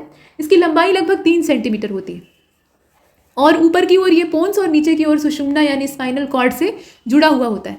मेडुला में भोजन, निगलन, उल्टी, हृदय स्पंदन और इसके अलावा खांसने, छींकने इत्यादि की जो क्रियाएं हैं उन सब का नियमन केंद्र होता है। शरीर पर श्वसन केंद्र, माफ कीजिएगा, शरीर का श्वसन केंद्र मस्तिष्क के मेडुला ऑब्लांगेटा में उपस्थित होता है और यह श्वसन की पूरी प्रक्रिया को नियंत्रित करता है। मस्तिष्क सोचने, हृदय गति के नियमन और शरीर के संतुलन तीनों के लिए उत्तरदायी होता है। सेरिब्रम मस्तिष्क का सबसे बड़ा भाग होता है और यह ऐच्छिक क्रियाओं तथा स्मरण क्षमता को नियंत्रित करता है। मनुष्य में 12 जोड़ी क्रैनियल तंत्रिकाएं पाई जाती हैं। इनमें से पहली, दूसरी और 8वीं जो जोड़ी है वो संवेदी होती है और बाकी जो है वो संवेदी और चालक दोनों का काम करती है, मतलब मिश्रित होती है। अब इसके साथ ये भी बताया गया कि हाइपोथैलेमस ये अग्र मस्तिष्क का भाग है तथा यह भूख, प्यास, प्यार, घृणा, परितृप्ति तथा ताप इत्यादि को नियंत्रित करती है। यह अंतःस्रावी ग्रंथियों से स्रावित होने वाले हार्मोन्स का भी कंट्रोल करती है और हाइपोथैलेमस को मस्तिष्क का थर्मोस्टेट भी कहा जाता है। सुई चुभाने पर मस्तिष्क दर्द महसूस नहीं करता है। पूछा गया था कि सुई चुभाने पर कौन सा अंग जो है वो दर्द महसूस करेगा और कौन सा नहीं करेगा। ये यूपीपीसीएस का क्वेश्चन था, 2017 के प्रीलिम्स में पूछा गया था। तो सुई चुभाने पर मस्तिष्क दर्द महसूस नहीं करता है क्योंकि मस्तिष्क में दर्द ग्राहिकाएं नहीं पाई जाती। अब इसके बाद देखते हैं अंतःस्रावी तंत्र को। तो लगभग सभी जो उच्च कशेरुकी जीव होते हैं उनके शरीर में समन्वयन तंत्रिका तंत्र और अंतःस्रावी तंत्र जो है वो पाया जाता है। ऐसी ग्रंथियां जो अपने स्राव अर्थात हार्मोन को सीधे रुधिर या लसिका में डालती हैं तथा विभिन्न अंगों की कार्य की उपापचय, वृद्धि तथा प्रतिबल स्थितियों को नियंत्रित करती हैं, उन्हें अंतःस्रावी ग्रंथियां कहा जाता है। अंतःस्रावी विज्ञान विज्ञान की वह शाखा है जो कि अंतःस्रावी ग्रंथियों, हार्मोन तथा इनके प्रभाव से संबंधित है। अंतःस्रावी विज्ञान के जनक थॉमस एडिशन यानी 1793 से लेकर 1863 ये इनका समय है, तो इन्होंने इसे पहले प्रस्तुत किया था। यहाँ आप देख रहे हैं इनका जो पूरा अंतःस्रावी तंत्र है वो दिखाया गया है। इसमें हाइपोथैलेमस है, यहाँ आप देखें, ये रहा, ये आपकी पिट्यूटरी ग्लैंड है, ये थैलेमस है, यहाँ पे आप पेनियल को देख रहे हैं, पीनियल भी कहा जाता है, ये थाइमस ग्लैंड है यहाँ पे, और ये पैंक्रियाज है आपका, थायराइड और पैराथायराइड ये आपका यहाँ एकदम गले घंटी में है, और इसके अलावा ये एडेनॉल है, एड्रिनल ग्लैंड जो है इससे आप देख रहे हैं। तो इस प्रकार से ये अंतःस्रावी तंत्र आपका पूरा विकसित होता है। ग्लैंड को देख लेते हैं, ग्रंथि क्या होती है। तो ग्रंथि का वैसे शाब्दिक अर्थ होता है गांठ, ये संस्कृत का शब्द है। तो कुछ ऐसी कोशिकाओं और ऊतकों तथा अंगों को कहा जाता है जिसकी कोशिकाएं किसी पदार्थ का संश्लेषण करके उसे स्रावित करती हैं, और मानव सहित जितने भी कशेरुकी जीव हैं उनमें 3 स्पष्ट श्रेणियों में ये पाई जाती हैं। तो बहिस्रावी ग्रंथियां जो हैं ये नलिका युक्त होती हैं, और इनसे स्रावित पदार्थ इनकी नलिकाओं से बहकर जो एपिथेलिमी स्तर होता है उनकी सतह पर मुक्त होता है। इसमें दुग्ध ग्रंथि है, श्वेत ग्रंथि है, श्वेत ग्रंथि माने पसीने वाली जो ग्रंथि होती है, इसके अलावा अश्रु ग्रंथि है, लार ग्रंथि है, ये सब है। और देखिए इसके अतिरिक्त यहाँ अंतःस्रावी ग्रंथियों में यानी जो इंडोक्राइन है उसमें नलिका विहीन अवस्था होती है, और स्रावित पदार्थ या हार्मोन ऊतक द्रव्य में मुक्त होते हैं और रुधिर कोशिकाओं में पहुंचकर सारे शरीर में संचालित होते हैं। ये आपने देखा, जैसे कि पीयूष अर्थात पिट्यूटरी ग्लैंड है, इसके अलावा थायराइड ग्लैंड है, पैराथायराइड है, एड्रिनल है, पीनियल है, थाइमस ग्लैंड है, ये सब है। मिक्स ग्लैंड जो होती हैं वो दोनों तरीके से बर्ताव करती हैं, जैसे अग्न्याशय है। तो अग्न्याशय जो है वो अंतःस्रावी और बहिस्रावी दोनों ग्रंथियों की तरह से व्यवहार करता है। तो ये एंडोक्राइन और एक्सोक्राइन कैसे हो सकता है इसके बारे में थोड़ा सा देख लेते हैं। इसमें पाचक एंजाइम तथा इसकी जो लैंगरहैंस दीपिकाएं हैं उससे बीटा कोशिकाओं में से इंसुलिन, अल्फा कोशिकाओं में से ग्लूकेगॉन और डेल्टा में से सोमेटोस्टेटिन नाम का जो हार्मोन है वो निकलता है। यदि अग्न्याशय में किन्हीं कारणों से खराबी आ जाए तो हार्मोन का निर्माण जो है वो सुचारू रूप से नहीं हो पाएगा। अग्न्याशय को पाचक रस के उत्पादन के लिए प्रेरित और उत्तेजित करने वाला हार्मोन निकालने का गुण पाया जाता है। मतलब अग्न्याशय का जो पाचक रस में योगदान होता है उसमें ये जो प्रेरक हार्मोन होते हैं उनको उत्सर्जित करता है, जिसमें कि सेक्रेटिन को आप देखते हैं। छोटी आंत के ग्रहणी से उत्पन्न यह हार्मोन जठर रस के स्रावण को भी कम करता है और अग्न्याशय में पाचक रस के उत्पादन को प्रेरित करता है। तो ये कुछ चीज़ें हमने देखी। अब यहाँ पर पीनियल ग्लैंड को देखेगा। पीनियल ग्लैंड जो है ये लैंगिक जैविक घड़ी के नाम से भी जानी जाती है। यह मस्तिष्क में तीसरी वेंट्रिकल की छत से निकले एक तंतुमय वृंत पर सफ़ेद रंग की चपटी ग्लैंड होती है। मनुष्य के शरीर में यह 7 वर्ष की उम्र में नष्ट होना प्रारंभ होती है और वयस्क में केवल तंतुमय ऊतक के रूप में पाई जाती है। यह नलिकाओं में हार्मोन स्रावित करती है जो कि तंत्रिका तंत्र की क्रियाओं हेतु उत्तरदायी होता है। पीनियल ग्लैंड से मेलेटोनिन हार्मोन स्रावित होता है और यह मिलेनोफोर को प्रभावित करता है। अब पीयूष ग्रंथि को देखिए। पीयूष ग्रंथि मटर के दाने के समान अंतःस्रावी ग्रंथि है जो कि मस्तिष्क के आधार में उपस्थित होती है और ये मुख्य नियंत्रक ग्रंथि होती है। इसको मास्टर ग्लैंड भी कहा जाता है। हाइपोथैलेमस जो है ये पीयूष ग्रंथि के अग्रभाग से स्रावित होने वाले हार्मोन पर कंट्रोल करता है और इसके द्वारा प्रेरक और संदमक दोनों प्रकार के हार्मोन निकलते हैं। मतलब वो प्रेरित भी करते हैं जैविक क्रियाओं को और उन्हें मंद भी करते हैं। हार्मोन्स को देख लेते हैं। तो हार्मोन अंतःस्रावी ग्रंथियों से अल्प मात्रा में स्रावित होने वाले कार्बनिक पदार्थ होते हैं। ये जैविक उत्प्रेरकों के रूप में काम करते हैं तथा प्रथम संदेशवाहक अणु के तौर पे भी इनकी भूमिकाएं होती हैं। यह अंतः वातावरण को नियंत्रित करते हैं तथा अन्य हार्मोनों की क्रिया को अनुमति देते हैं। सबसे पहले बेसिल और स्टॉर्लिंग ने सेक्रेटिन नाम के हार्मोन को खोजा था और रासायनिक संरचना की दृष्टि से इंसुलिन एक पेप्टाइड हार्मोन है जिसकी रचना 51 अमीनो अम्लों से मिलकर होती है। मतलब इंसुलिन में जितने ज़्यादा एमिनो एसिड पाए जाते हैं उन्हें आप देख लीजिए 51 टोटल। और यह शरीर में ग्लूकोज की उपापचय को कंट्रोल करता है। इसकी कमी अगर हो जाए तो मधुमेह रोग हो जाता है और अगर अधिकता हो जाए, ज़्यादा निकलने लगे तो उससे हाइपोग्लाइसीमिया हो जाता है, मतलब शुगर लेवल नीचे जाने लगेगा। तो ये आपने देखा। इसके बाद आगे चलते हैं, थायराइड को देख लेते हैं। तो ये गुलाबी रंग की एच के आकार की द्विपालित ग्रंथि होती है। ये ग्रीवा के कंठ भाग में स्थित सबसे बड़ी अंतःस्रावी ग्रंथि है और ये थायरॉक्सिन तथा कैल्सिटोनिन नाम के हार्मोनों का स्रावण करती है। थायरॉक्सिन या टेट्रा आयोडोथायरोनिन हार्मोन शरीर की कोशिकाओं में आक्सीकृत उपापचय बढ़ाने, शरीर में वृद्धि और भेक शिशुओं में कायांतरण तथा शरीर के तापक्रम को नियंत्रित करने में सहायक होती है। भेक शिशु का मतलब है मेढक के बच्चे। अब यहाँ पे आप देखिए कैल्सिटोनिन हार्मोन जो है ये पैराथार्मोन के विपरीत रुधिर में कैल्शियम स्तर को नियमित करता है। मतलब कैल्शियम का स्तर क्या करता है, ये नियमन करने का, रेगुलेट करने का काम करता है। थायरॉक्सिन बीएमआर आधारीय उपापचयी दर को नियंत्रित करता है और थायरॉक्सिन विकार जो है वो पुरुषों की अपेक्षा स्त्रियों में ज़्यादा पाया जाता है। मतलब थायराइड की जो प्रॉब्लम है 2 तरह की होती है।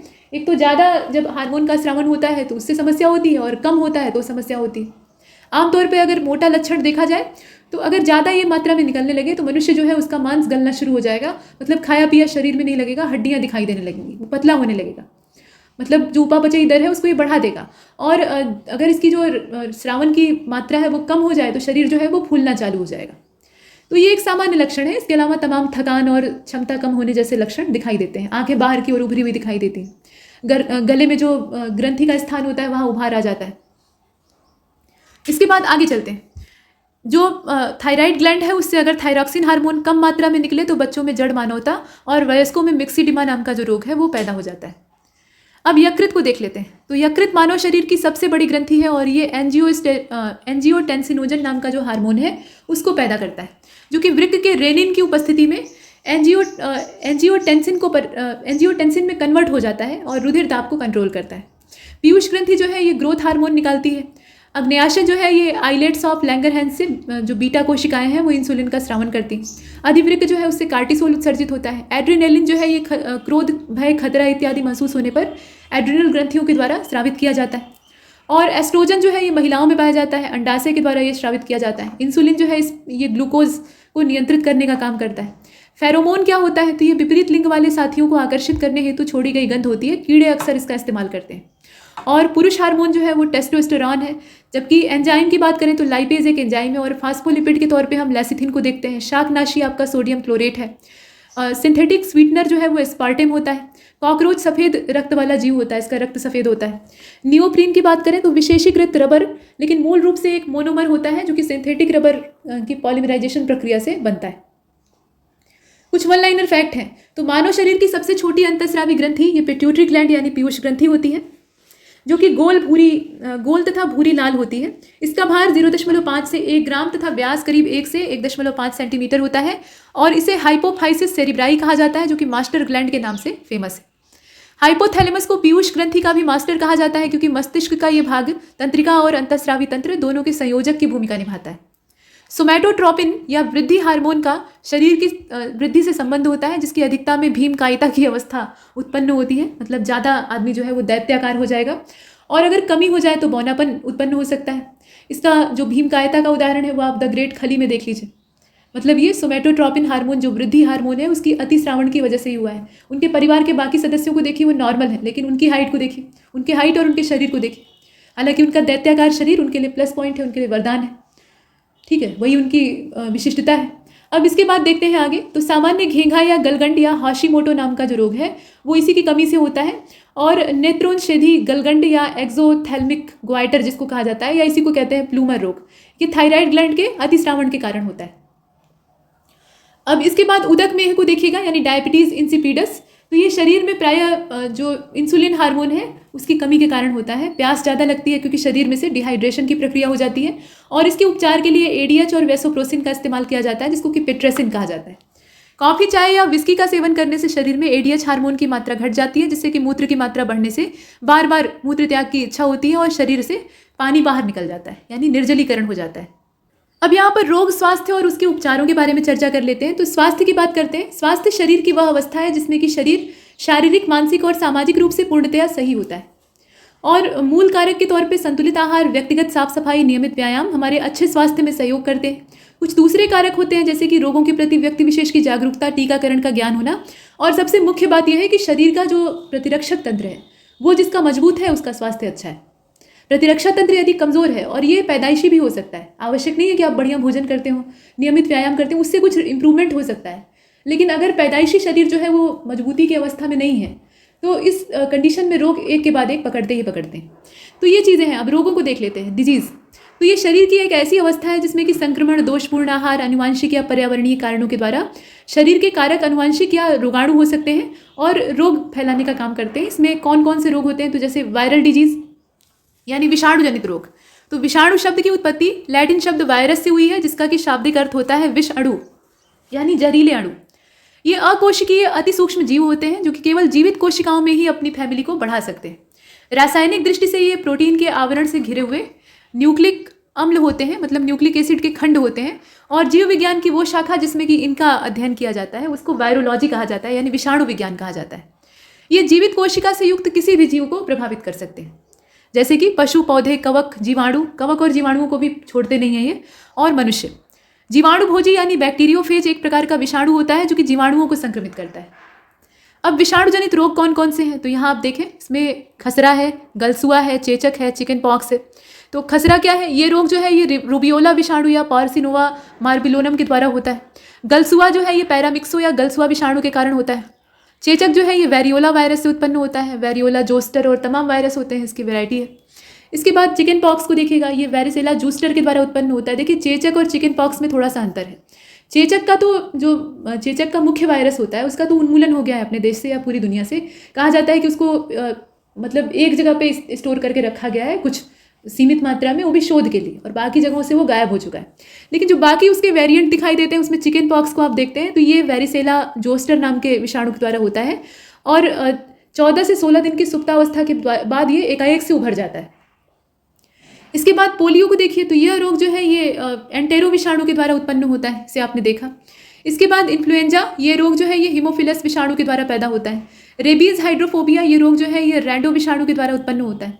इसके बाद डेंगू को आप देख रहे हैं, तो ये जो टाइगर मच्छर होते हैं, मतलब मादा एडीज मच्छर होती है, उसके द्वारा स्थानांतरित किया जाता है, विषाणु जनित ये भी है। पीलिया को देख लिया जाए तो हेपेटाइटिस विषाणु की 6 वैरायटी होती है, और इसमें HAV है, HBV है, HCV है, HDV है, और इसके अलावा जो हेपेटाइटिस जी विषाणु है उसको भी आप देखते हैं। इसके बाद एड्स जो है ये रेट्रोवायरस परिवार के एक लैंटे विषाणु से होता है, ठीक, HIV वायरस जिसे हम यहाँ पे कहते हैं।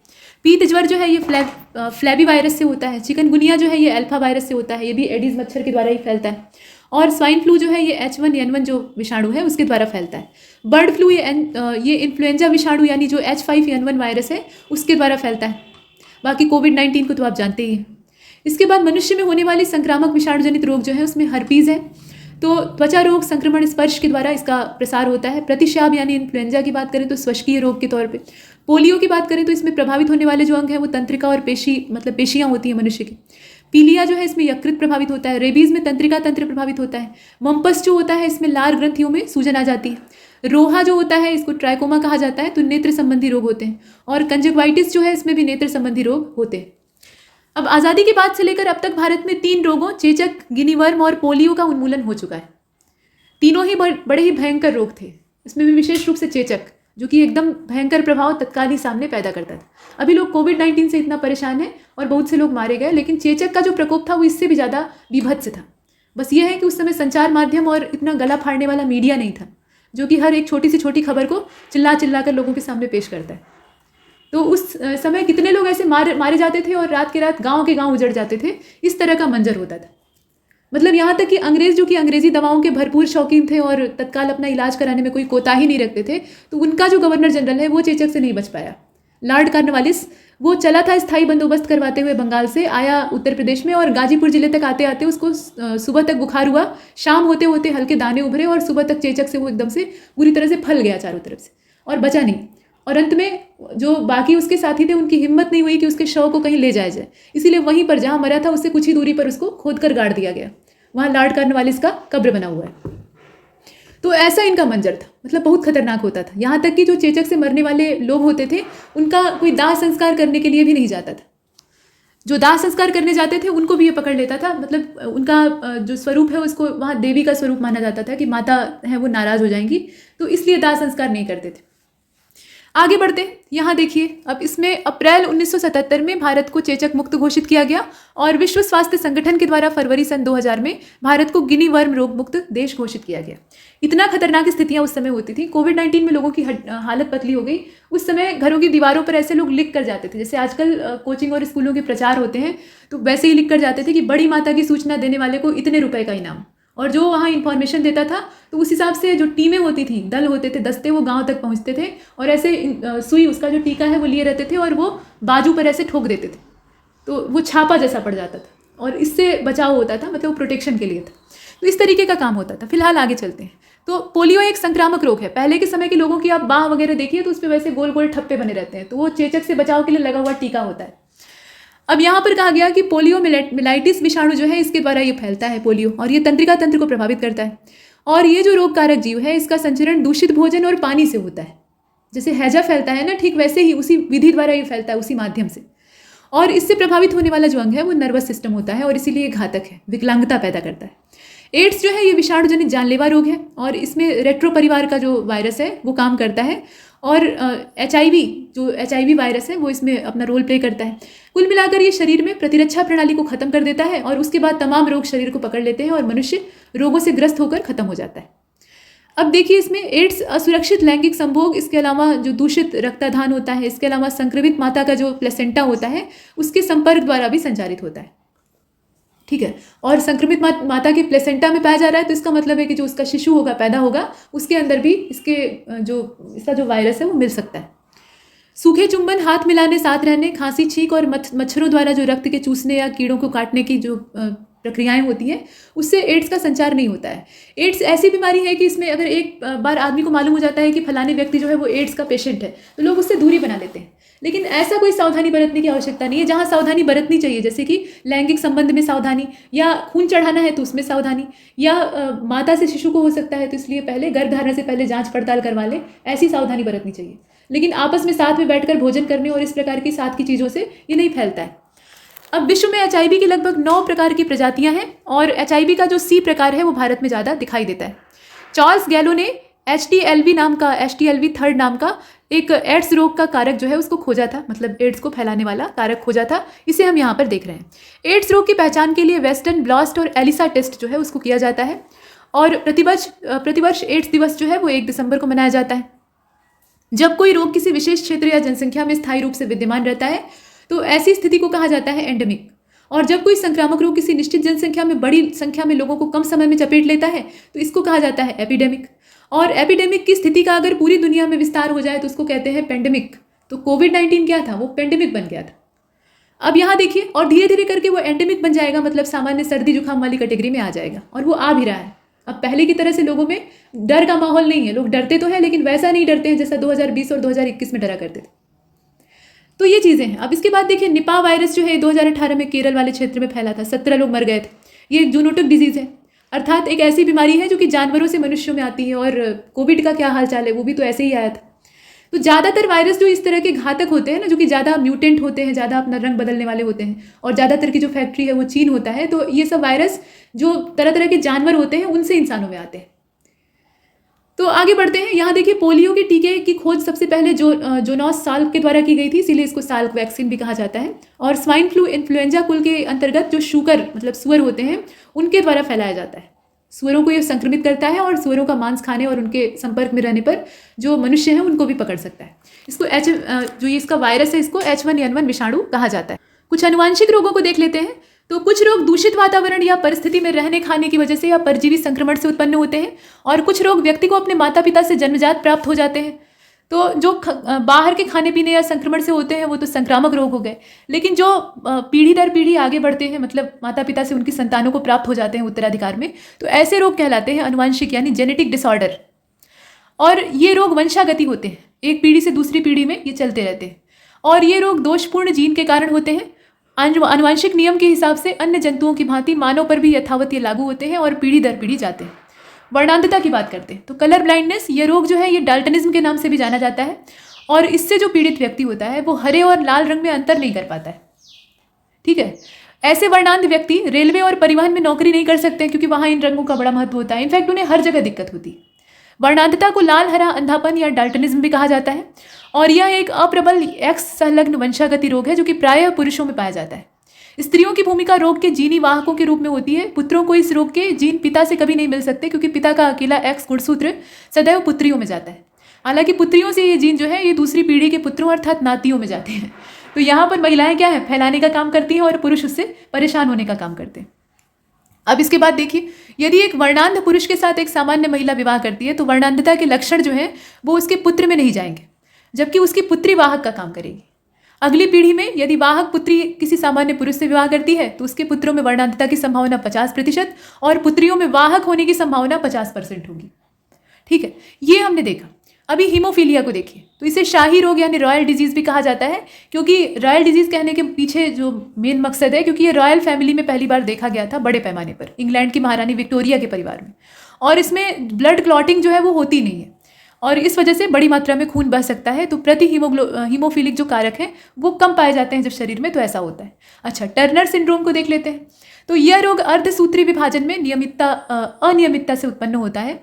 विभाजन में अनियमितता हो जाने पर एक ऐसे अंडे का निर्माण होता है जिसमें कि कोई भी लिंग गुणसूत्र नहीं होता है। दोनों लिंग गुणसूत्र एक ही अंडे में चले जाते हैं। तब इस प्रकार से जो यहाँ पे अंडा बनता है वो सामान्य शुक्राणु से निषेचित होकर बनने वाले मतलब जब उस अंडाणु का यहाँ पे निषेचन होता है शुक्राणु के संपर्क में आने पर, तो जो जाइगोट वहाँ बनता है उसमें लिंग गुणसूत्रों की संख्या कम हो जाती है। अब ऐसी स्थिति में क्या होता है, तो शरीर में अनेक असमानताएं पैदा हो जाती हैं, जैसे कि छोटा कद हो जाएगा, वक्ष चपटा हो जाएगा, जो प्रजनन अंग है वो अविकसित होंगे, मतलब बांझपन जैसी स्थितियां। इसके अलावा शरीर ही पूरा अल्प विकसित होगा। ऐसी जो महिलाएं होती हैं वो बांझ होती हैं, ऐसे जो पुरुष हैं वो नपुंसक होते हैं। इसके बाद आप देखें कि क्लिनेफेस्टर सिंड्रोम, तो ये जो रोग है ये अर्धसूत्री विभाजन की अनियमितता की वजह से होता है। इसमें जाइगोट्स में गुणसूत्रों की संख्या सामान्य से अधिक यानी 47 हो जाती है। ऐसे जाइगोट से उत्पन्न जो संतति होती है, पीछे तो हमने महिलाओं के संदर्भ में विशेष रूप से देखा था, तो ऐसे जाइगोट से उत्पन्न जो संतति होती है, तो ऐसे में जो पुरुष होते हैं उनके अंदर स्त्रियोचित लक्षण उत्पन्न हो जाते हैं। उनका जो वृषण है वो अल्प विकसित होगा और जो स्तन है वो स्त्रियों के समान विकसित हो जाएंगे। ऐसे पुरुष नपुंसक होते हैं। तो पुरुषों में और महिलाओं में किस किस तरीके से होता है, ये जो क्लिनेफेल्टर सिंड्रोम है ये पुरुषों में होता है ज़्यादातर, और महिलाओं में जो हम देखते हैं वो टर्नर सिंड्रोम होता है। अब यहाँ पे पटाऊ सिंड्रोम है, अच्छा नाम है इसका। तो इसमें ऊपर का होंठ बीच से कट जाता है और तालू में दरार आ जाती है। इस रोग में रोगी जो है वो मंदबुद्धि और नेत्र रोग से प्रभावित होता है। थैलेसीमिया बच्चों को माता पिता से आनुवंशिकता के तौर पर मिलने वाला जन्मजात रक्त विकार है। इसके बाद हीनता जन्य असंक्रामक जो अन्य रोग हैं उनकी बात कर लेते हैं। तो मानव, पशुओं और पौधों में संक्रमण, आहार तथा अन्य किसी प्रक्रम की दोषपूर्ण कार्यप्रणाली के द्वारा उत्पन्न विकार जो है इसको सामान्य रोग कहा जाता है, मतलब डिजीज कहते हैं। जबकि खनिजों, विटामिनों या पोषकों, प्रोटीन, कार्बोहाइड्रेट युक्त जो आहार हैं उनके अभाव से हीनता जन्य रोग होते हैं, जिनको कि डिफिशियंसी डिजीज कहा जाता है। विभिन्न प्रकार के रोग शरीर तथा अंग की संरचना और कार्य को प्रभावित करते हैं। ध्यान देने वाली बात है कि मधुमेह, उच्च रक्तचाप, कैंसर इत्यादि जो है वो मनुष्य के असंक्रामक रोग हैं, मतलब ये दूसरे को नहीं फैलते। कैंसर की बात करें तो ये कोशिकाओं का डिस्टर्बेंस है, मतलब असंगठित ऊतक की बीमारी है। ऊतकों में बेहिसाब और गलत वृद्धि होती है जो कोशिकाओं में अनियंत्रित विभाजन और विकास के कारण होती है। ये कोशिकाएं पोषक पदार्थों की इतनी अधिक खपत करने लगती हैं कि शरीर की सामान्य कोशिकाओं को पोषक पदार्थों की पूर्ति ही नहीं हो पाती और शरीर की बाकी कोशिकाएं कमजोर होने लगती हैं और अंत में मृत्यु हो जाती है। यह अत्यंत ही घातक रोग है जो कि उन सभी अंगों में हो सकता है जहाँ पे कोशिका विभाजन होता है, और ऐसा शरीर में पूरी सभी जगहों पर होता है। तो ये हमने देखा। इसके बाद देखिए वन लाइनर फैक्ट में कुछ 2-3 पॉइंट। तो गठिया रोग जो है ये शरीर के जोड़ों में यूरिक एसिड के जमाव की वजह से होता है। जब कभी गुर्दे से मूत्र कम या मूत्र अधिक बनने का सामान्य स्तर भंग होता है तो यूरिक अम्ल का स्तर जो है वो रक्त में बढ़ जाता है और यूरिक अम्ल के क्रिस्टल विभिन्न जोड़ों में जमा हो जाते हैं। इससे दर्द होता है, बेतहाशा दर्द होता है। इसके बाद बेरी जो है ये तंत्रिका तंत्र को प्रभावित करने वाली व्याधि है जो कि मुख्यतः आहार में थायमिन यानी विटामिन B1 की कमी से होती है। पॉलिश किए हुए चावल में थायमिन बहुत कम मात्रा में पाया जाता है क्योंकि धान की भूसी और चावल की ऊपरी परत में होता है। पॉलिश कर देने पर वो परत नष्ट हो जाती है। तो इस तरह से पॉलिश किए हुए चावल खाने से विटामिन B1 की कमी हो सकती है। इसलिए बिना पॉलिश किया हुआ चावल यानी मिल का दरा हुआ जो चावल है वो नहीं खाना चाहिए। मिल में जब धान की दराई होती है ना तो वहाँ पर पॉलिश किया हुआ ही चावल निकल कर आता है। अब इसके बाद आगे चलते हैं, आगे की चीज़ों को देखते हैं। पौधों के अंदर जो कारिकी जनन है उसको देख लेते हैं। तो जो पादप कारिकी है उसकी अगर बात करें तो रासायनिक और भौतिक प्रक्रियाएं अलग अलग प्रकार की पौधों में होती रहती हैं और इन क्रियाओं के अध्ययन को पादप कारिकी कहते हैं। पादपों में शरीर क्रिया विज्ञान यानी कारिकी के अंतर्गत इनकी जैव क्रियाएं जैसे कि वाष्पोत्सर्जन, खनिज पोषण, प्रकाश संश्लेषण इत्यादि का अध्ययन किया जाता है। फोटोसिंथेसिस को देखिए। हरे पौधों की कार्बन डाइऑक्साइड तथा पानी को कच्चे माल के रूप में ग्रहण करके सूर्य के प्रकाश तथा पर्णहरिम वर्णक की उपस्थिति में भोजन निर्माण की जो प्रक्रिया है, और ये जो प्रक्रिया है इसको प्रकाश संश्लेषण कहा जाता है। पृथ्वी पर कुल प्रकाश संश्लेषण का लगभग 90% भाग जलीय पौधे और शैवालों द्वारा होता है और 85% भाग समुद्र में मुख्यतः शैवालों के द्वारा और 5% भाग उसमें भी डिवीजन किया गया है। मतलब 90% हिस्सा जो है वो जलीय पौधे और शैवाल करते हैं। उसमें से भी जो 85% हिस्सा है वो समुद्र वाले शैवाल करते हैं और बाकी 5% में नदी तालाब का जो नंबर है वो आता है। ये हमने देखा। अब इसके बाद देखें प्रकाश संश्लेषण की क्रिया में हरे पौधे प्रकाश ऊर्जा यानी लाइट एनर्जी को रासायनिक ऊर्जा में कन्वर्ट करते हैं जो कि पौधों में कार्बनिक पदार्थ के रूप में संचित हो जाती है। प्रकाश संश्लेषण की क्रिया द्वारा हरे पौधे भोज्य पदार्थ यानी कार्बोहाइड्रेट का निर्माण करते हैं और इस क्रिया में पौधे प्राकृतिक रूप से सूर्य के प्रकाश से ऊर्जा ग्रहण करते हैं। प्रकाश संश्लेषण की क्रिया हरित लवक कोशिकांग से संबंधित होती है। इस क्रिया में पौधे प्राकृतिक रूप से सूर्य के प्रकाश की ऊर्जा को ग्रहण करते हैं, परंतु समुद्री शैवाल चंद्रमा के प्रकाश में भी ये क्रिया कर सकते हैं। विद्युत प्रकाश में भी पौधों में ये क्रिया हो सकती है, बशर्ते कि उन्हें लाल और हरे रंग के जो प्रकाश है वो पर्याप्त मात्रा में मिलते रहे। इसके बाद आगे बढ़ते हैं। यहाँ देखिए, प्रकाश संश्लेषण की क्रिया क्लोरोप्लास्ट नाम के कोशिकांग में संपन्न होती है और क्लोरोप्लास्ट जो होता है ये हरे रंग का वर्णक, माफ कीजिएगा, क्लोरोप्लास्ट में हरे रंग का जो वर्णक है क्लोरोफिल, हरा पदार्थ जिसे कि पर्णहरित कहते हैं, वो पाया जाता है और मैग्नीशियम इस क्लोरोफिल में पाया जाने वाला मुख्य तत्व है। विभिन्न तरंग दैर्घ्यों के प्रभाव के संबंध में अधिकतम प्रकाश संश्लेषण लाल और जो यहाँ पे द्वितीय के तौर पे या जो द्वितीय अधिकतम प्रकाश संश्लेषण है वो नीले रंग के प्रकाश में पाया जाता है। हरे रंग के प्रकाश की वहाँ बात की गई थी, जो कि बाई मिस्टेक बोल दिया गया था। नीले रंग का प्रकाश और जो लाल रंग का प्रकाश है उसमें प्रकाश संश्लेषण सर्वाधिक होता है, लेकिन बाकी जो देखा जाए सबसे ज़्यादा तो लाल प्रकाश का ही इस्तेमाल किया जाता है। यहाँ तक हमने कुछ चीज़ों को कवर किया है। पादप जनन को देख लेते हैं। तो पादप जनन वह प्रक्रिया है जिसके माध्यम से पौधे अपने जैसी संतति उत्पन्न करते हैं। ये दो प्रकार का होता है, एसेक्सुअल रिप्रोडक्शन होता है और सेक्सुअल रिप्रोडक्शन होता है। तो अलैंगिक जनन में नई संतति का एकल जनक से विकास होता है और इसमें संतति कोशिका जनक के समान होती है, जिसे कि क्लोन कहा जाता है। इसमें सूत्री कोशिका विभाजन शामिल होता है। और लैंगिक जनन जो है, इसमें पादपों में लैंगिक जनन का वर्णन सबसे पहले ये आर कैमेलियस के द्वारा किया गया था। और दो जनक भाग होते हैं, मतलब पुष्प जो है ये पादप का लैंगिक भाग होता है और पुष्प में नर और मादा दोनों ही जननांग होते हैं। यदि एक ही पुष्प पर दोनों जननांग होते हैं तो इसे द्विलिंगी पुष्प कहा जाता है। और यदि एक ही पुष्प पर किसी एक पुष्प पर एक ही जननांग हो तो उसको एक लिंगी कहा जाता है। तो दोनों ही तरह के फूल पाए जाते हैं। तो फूल जो है ये पौधे का सबसे अहम हिस्सा होता है। जीवन चक्र की दृष्टि से ये सबसे महत्वपूर्ण होता है। यह पौधे के प्रजनन में सहयोग करता है और सभी को वही चाहिए भी होता है। फूल और फल की ही सबसे ज़्यादा चाहत होती है। पेड़ कोई भले न लगाना चाहे, लेकिन फूल फल सबसे पहले नंबर पर चाहिए होता है। तो ये सबसे उपयोगी हिस्सा होता है पौधे का। एक पुष्प में पुंकेसर और स्त्री केसर मिलकर प्रजनन अंगों का निर्माण करते हैं। अब परागण क्या होता है, यानी पॉलिनेशन। तो पराग कणों का पराग कोश से वर्तिकाग्र पर स्थानांतरण ये परागण कहलाता है, जो कि लैंगिक जनन के लिए आवश्यक होता है। परागण दो तरह का होता है, यहाँ आप देख रहे हैं, स्वपरागण और परपरागण। जब परपरागण समान पुष्प के यहाँ आप देख रहे हैं कि परपरागण की प्रक्रिया कैसे होती है और स्वपरागण कैसे होता है। तो स्वपरागण में होता यह है कि परागकण समान पुष्प के वर्तिकाग्र पर स्थानांतरित होते हैं और ये परागण स्वपरागण होता है। द्विलिंगी पुष्पों में पाया जाता है, जिसमें कि दोनों अंग एक ही फूल के अंदर पाए जा रहे हैं। और परपरागण जो है उसमें एक पुष्प में नर अंग पाया जा रहा है, दूसरे में मादा अंग पाया जा रहा है। तो ये एक से दूसरे पर स्थानांतरित किए जाते हैं और ऐसे परागण की प्रक्रिया संपन्न होती है। और ये स्थानांतरण का काम करता कौन है, तो ये कीट करते हैं, कीड़े। अब यहाँ पे वेजिटेटिव प्रोपिगेशन को देखिएगा, यानी कायिक प्रवर्धन को। तो प्रजनन की एक अलैंगिक विधि ये है और इसमें नए पौधे को किसी भी जनन अंग की सहायता के बिना पुराने पौधे के भागों से प्राप्त किया जाता है। मतलब तना, जड़, पत्ती इत्यादि से प्राप्त कर लेते हैं। जैसे गुड़हल का पौधा है मान लीजिए, और आपको चाहिए, मतलब आपने पड़ोसी के घर में देखा कि एक बड़ा ही सुंदर उसमें से फूल निकला हुआ है, तो आप चाहते हैं कि वो पौधा आपके पास हमेशा रहे। तो उसके लिए आप उसकी एक शाखा मांग लाते हैं, गुड़हल की एक टहनी कटवा कर ले आते हैं और उसको अपनी गार्डन में ऐसे मिट्टी में लगा देते हैं। नमी उसको उपलब्ध कराते हैं, थोड़ा छाया हुआ देते हैं और आप देखते हैं कि 15 दिन के अंदर या जैसा मौसम है महीने भर के अंदर उसमें कई सारी पत्तियाँ निकलती हैं। अब वो एक नए पौधे का आकार धारण कर लेता है, मतलब धीरे धीरे करके वो विकसित होकर एक पूरा पौधा बन जाता है और धीरे धीरे गुड़हल का पेड़ बन जाता है। तो ये जो कलम वाली विधि है, इसमें किसी दूसरे पौधे या किसी पुष्प की आवश्यकता नहीं है, बल्कि उसी मूल पौधे के एक अंग से हमने विकसित कर लिया। और वैसे ही तने के अलावा जड़ और पत्तियों से भी ये काम किया जा सकता है। अब आगे चलते हैं। इसमें बहुत सारी विधियां होती हैं। ये तो एक कलम लगाने वाली विधि बताई गई। इसके अलावा स्तंभ कर्तन के अतिरिक्त तना काट और दाब लगाना, कलम बांधना, ये सब भी होता है। एक पौधे के ऊपर दूसरे की कलम रोप कर भी काम किया जाता है।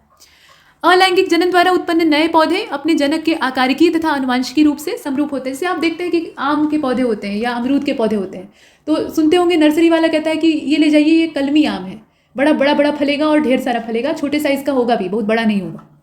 तो ऐसे आम में होता क्या है, दो अलग अलग आम के वृक्षों को आपस में मिक्स कर दिया जाता है। उसके लिए एक दूसरे के ऊपर जो तना प्रवर्धन है या फिर कलम को रोपने की विधि है, उसके द्वारा दोनों को आपस में ज्वाइंट कर दिया जाता है। तो एक नई ही प्रजाति वहाँ विकसित हो जाती है, जो कि आकार में बहुत बड़ी नहीं होती है, मध्यम आकार का पेड़ होता है और उसमें फल ढेर सारे लगते हैं। लेकिन दिक्कत ये होती है कि इस तरह से जो आर्टिफिशियल तरीके से बनाए गए पौधे होते हैं, उनकी लाइफ साइकिल कम होती है, वो उतने टिकाऊ और उतने मजबूत नहीं होते। अभी आप एक आम या अमरूद का पौधा बीज से उगाइए और एक को कलम लगा के उगाइए। मतलब कलम का मतलब है कि एक पौधे के ऊपर दूसरी कलम को बांध कर उसका प्रवर्धन करके देखिए। दोनों में से टिकाऊ और बड़े साइज का कौन सा होगा, जो बीज से उगा हुआ होगा, क्योंकि वो स्थायी विधि है। अब इसके बाद चलते हैं आगे। तो ये व्यावसायिक इस्तेमाल के लिए ऐसा किया जाता है और इसके विपरीत लैंगिक जनन के द्वारा उत्पन्न यानी बीजों से जो पौधे उत्पन्न होते हैं वो आनुवांशिक और आकारिकी में अपने जनकों के समरूप नहीं होते हैं, उसमें विभिन्नताएं पाई जाती हैं। मतलब होता यह है कि अलैंगिक जनन के द्वारा जो नए पौधे उत्पन्न होते हैं वो जनक के आकारिकी और आनुवांशिक रूप से समरूप होते हैं, लेकिन बीज से जो आप पैदा करेंगे ना तो उसमें कुछ न कुछ विभिन्नता पाई जाएगी। और आमतौर पर होता क्या है, मान लीजिए कि आप एक चौसा आम का पौधा देखे हैं, मतलब पेड़ देखे हैं, और उसमें खूब बड़े बड़े आम लगे हैं, चौसा का साइज़ बड़ा होता है, तो आपको अच्छा लगा, आपको मन किया कि आप एक आम का पौधा लगाएं। तो आपने क्या किया, उसका एक पका फल लिया और उसका गूदा वगैरह खा लिया, और जो बीज था उसको ले आके अपना रोप दिया, तो उसमें से जल्दी ही पत्तियां वगैरह निकल आई, उसको आपने अपना ज़मीन में लगाया, वो पौधा बड़ा हुआ, पेड़ बना। अब उसमें जो फल लगेगा वो उस फल के साइज़ का नहीं होगा, थोड़ा छोटे साइज़ का होगा। बीजू आम कहा जाता है इनको, ये बीज से जो जमाए जाते हैं, या बीजू फल कहा जाता है। जितने भी इस प्रकार के होते हैं उनके फल की साइज़ और फल की जो वेराइटी है उसमें हल्का सा परिवर्तन आ जाता है। तो वही चीज़ कही गई है, एक सामान्य एग्जाम्पल आपको दिया गया ताकि आप समझ सकें। आगे बढ़ते हैं, यहाँ आप देखिए अन्य चीज़ों को भी, कुछ वन लाइनर फैक्ट है। तो निषेचन की क्रिया के बाद युग्मनज यानी जाइगोट में विभाजन शुरू हो जाता है, और ये क्रमशः मारुला, ब्लास्टुला और गैस्टुला का निर्माण करता है। उल्व यानी एमनियॉन जो है ये उल्वी तरल पदार्थ के द्वारा भरा हुआ होता है, जो कि भ्रूण को नम बनाए रखने और बाहरी दबाव या धक्कों इत्यादि से सुरक्षा देने का काम करता है। जरायु जो है ये कोरियोन नाम की कला गैसीय विनिमय, मतलब जरायुओं में क्या होता है, कोरियोन नाम की जो कला है ये गैसीय विनिमय का नियंत्रण करती है, जबकि अपरा पोषकी या एलेंटाइक कला जो है ये भ्रूण के उपापचयी अपशिष्ट पदार्थ का एकत्रण और गैसीय विनिमय में सहयोग करती है। पुरुष का शुक्राणु महिला के डिंब को डिंबवाहिनी नली में निषेचित करता है यानी फैलोपियन ट्यूब में, और गैस्ट्रुला के निर्माण की प्रक्रिया तीसरे सप्ताह में होती है, और इस दौरान 3 प्रारंभिक अंकुरण स्तरों की स्थापना होती है। मानव भ्रूण का हृदय अपने परिवर्धन के, यहाँ परिवर्तन नहीं होगा बल्कि परिवर्धन होगा, उसके चौथे से 5वें सप्ताह में धड़कने लगता है। और भ्रूणीय विकास के तीसरे से 8वें सप्ताह को भ्रूणीय विकास का काल कहा जाता है, क्योंकि ये अंगों के विकास का समय होता है। मतलब इस समय अंग बन रहे होते हैं, और बाकी समय तो सिर्फ शरीर ग्रोथ करता है। जो अंगों का विकास है वो शुरुआती अवस्था में ही हो जाता है। तो ये चीज़ें हमने देखी। अब पादप हार्मोन और पादप पोषण को देख लेते हैं। तो यहाँ पर फाइटो हार्मोन्स जो है इन्हें देखने की आवश्यकता है। ये कार्बनिक पदार्थ होते हैं जो कि पौधे के एक भाग में प्राकृतिक रूप से बनते हैं और दूसरे स्थान पर स्थानांतरित हो जाते हैं। ये वृद्धि, प्रजनन और अनेक उपापचयी क्रियाओं को प्रभावित और नियमित करते हैं। ध्यान देने वाली बात यह है कि हार्मोन शब्द का प्रयोग उत्तेजित करने वाले पदार्थ के रूप में सबसे पहली बार स्टर्लिंग के द्वारा 1906 में किया गया था, और इनके हिसाब से ये पदार्थ जंतुओं में नलिका विहीन ग्रंथियों के द्वारा स्रावित होते हैं और शरीर के विभिन्न भागों में फैलकर कुछ विशेष क्रियाओं को क्रियान्वित करते हैं। पादप वृद्धि नियामक के तौर पे देखें तो विशिष्टताएं क्या है। पादप वृद्धि नियामक विविध रासायनिक संगठनों वाले साधारण या लघु अणु होते हैं, जो कि इंडोल सम्मिश्रण यानी इंडोल 3 एसिटिक अम्ल IAA और एडेनिन व्युत्पन्न जो एमिनो फ्लोरीन काइनिन होता है, इसके अलावा केराटिनाइड और वसी अम्ल जो होते हैं, इस प्रकार के कई सारे हो सकते हैं। और पादप वृद्धि नियामक को पाठ्य सामग्री के हिसाब से पादप वृद्धि तत्व, पादप हार्मोन, फाइटो हार्मोन के नाम से वर्णित किया जाता है। वैसे देखा जाए तो पादप हार्मोन के 5 वर्ग होते हैं। ऑक्सिन होता है, इसमें जिब्रेलिन होता है, साइटोकाइनिन होता है, एब्सिसिक एसिड होता है और एथिलीन होता है। ये सब क्या है? ये पौधे के हार्मोन। पादप पोषण क्या है? तो पौधे जो है वो स्वपोषी होते हैं, ऑटोट्रॉपिक होते हैं, और ये कार्बनिक पदार्थों का स्वयं से निर्माण करते हैं, और ये जल और अकार्बनिक तत्वों को भूमि से प्राप्त करते हैं और सूर्य के प्रकाश की उपस्थिति में अपना अभिक्रिया करते हैं। तो अकार्बनिक तत्व भूमि में खनिजों के रूप में उपस्थित होते हैं, और ये खनिज तत्व पोषक तत्व कहलाते हैं, यानी न्यूट्रिएंट एलिमेंट कहलाते हैं। पोषक तत्व खनिज पोषण के लिए उपयोगी सिद्ध होते हैं। अब यहाँ पर संवहनी पादपों की अगर बात की जाए तो ये 2 परिवहन उत्तक के तौर पे देखे जाते हैं। मतलब इसमें 2 परिवहन उत्तक पाए जाते हैं, एक तो फ्लोएम होता है, दूसरा जाइलम होता है। जाइलम जो है ये जल संवहन उत्तक कहलाता है, और इसका मुख्य कार्य जल अवशोषित करके जल और खनिज लवण दोनों ही इसको पौधे के अलग अलग भागों तक पहुँचाना है। और 4 प्रकार की कोशिकाओं, जैसे यथा कि यहाँ पे वाहिनिकाएँ हैं, वाहिकाएँ हैं, काष्ठ मृदुत्तक है और काष्ठ तंतु है, इनसे ये बना हुआ होता है। फ्लोएम को बास्ट कहा जाता है, बास्ट उत्तक भी कहा जाता है।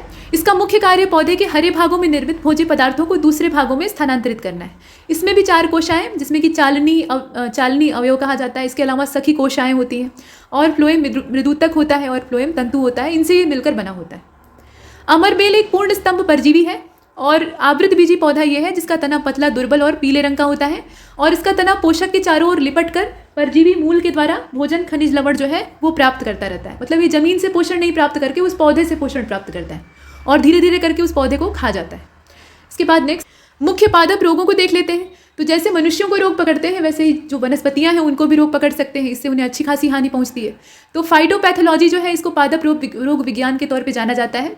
इसमें पैथोस का मतलब होता है रोग, लोगोस का मतलब होता है जानकारी और फाइटोन का मतलब होता है पौधे। तो पौधे के रोगों की जानकारी वो इसमें की जाती। कौन कौन से जीवाणु जनित रोग हैं, कौन से कवक से होते हैं, कौन से विषाणु से होते हैं, आइए देखते हैं। तो आलू में जो शैथिल रोग है वो स्यूडोमोनास सोलेनेसेरम के द्वारा होता है। क्राउन गॉल नाम की जो बीमारी है वो एग्रोबैक्टीरियम ट्यूमिफेशियंस के द्वारा होती है। बंद गोभी में काला गलन जो है वो जैंथोमोनास के द्वारा होता है। और नींबू में कैंकर लगता है तो वो भी जैंथोमोनास के द्वारा ही होता है, लेकिन जैंथोमोनास कैपेस्ट्रिम जो होता है या कैपेस्ट्रिस, ये बंद गोभी में काला गलन के लिए उत्तरदायी होता है, और नींबू का जो कैंकर रोग है उसमें जैंथोमोनास सिट्री का योगदान होता है। अब कवक से होने वाले रोगों को देख लेते हैं। तो गेहूं का जो काला किट है ये पक्सीनिया ग्रामिनिस नाम का जो रोग है, उस जीवाणु है उसके द्वारा, माफ कीजिएगा ये कवक है उसके द्वारा होता है। और गेहूं में जो स्लथ कंड यानी स्मट रोग होता है वो एस्ट्रीलेगो न्यूडा ट्रिट्रिसाई के द्वारा होता है। अगेती अंगमारी जो है ये अल्टरनेरिया सोलेनी के द्वारा होती है। पछेती अंगमारी जो है ये फाइटोफ्लोरा इन्फेस्टेंस के द्वारा होती है। आलू का जो वार्ड रोग होता है वो सिनकाट्रियम एंडोबायोटिकम के द्वारा होता है। मूंगफली में टिक्का रोग जो लगता है वो सर्कोस्पोरा परसोनोटा के द्वारा होता है। और कोलीटोटाइकम फलकेटम ये गन्ने में लाल गलन रोग के लिए उत्तरदायी होता है। धान में भूरी पर्ण चित्ती जो है ये हेलमिंथोज स्पोरियम ओराइजी के द्वारा होती है। ओराइजा सटाइवा ये धान का वैज्ञानिक नाम है। और अरहर में जो म्लानी लगती है वो किस वजह से होती है, तो फ्यूजेरियम उडम के द्वारा होती है। और भिंडी में जो येलो वेन मोजैक यानी पीत वर्ण शिरा रोग होता है ये असल में विषाणु से होता है, और ये वाइट फ्लाई से फैलता है, मतलब सफ़ेद मक्खी के द्वारा फैलता है, जो कि इस विषाणु को फैलाने का काम करती है, वाहक होती है। अब तत्वों की कमी से होने वाले भी कुछ रोग हैं, जैसे कि जस्ते की कमी यानी जिंक की कमी से खैरा रोग धान में लग जाता है। मक्के में जो सफ़ेद कली रोग है वो भी जिंक की कमी से ही होता है, मिट्टी में जिंक की कमी हो जाती है।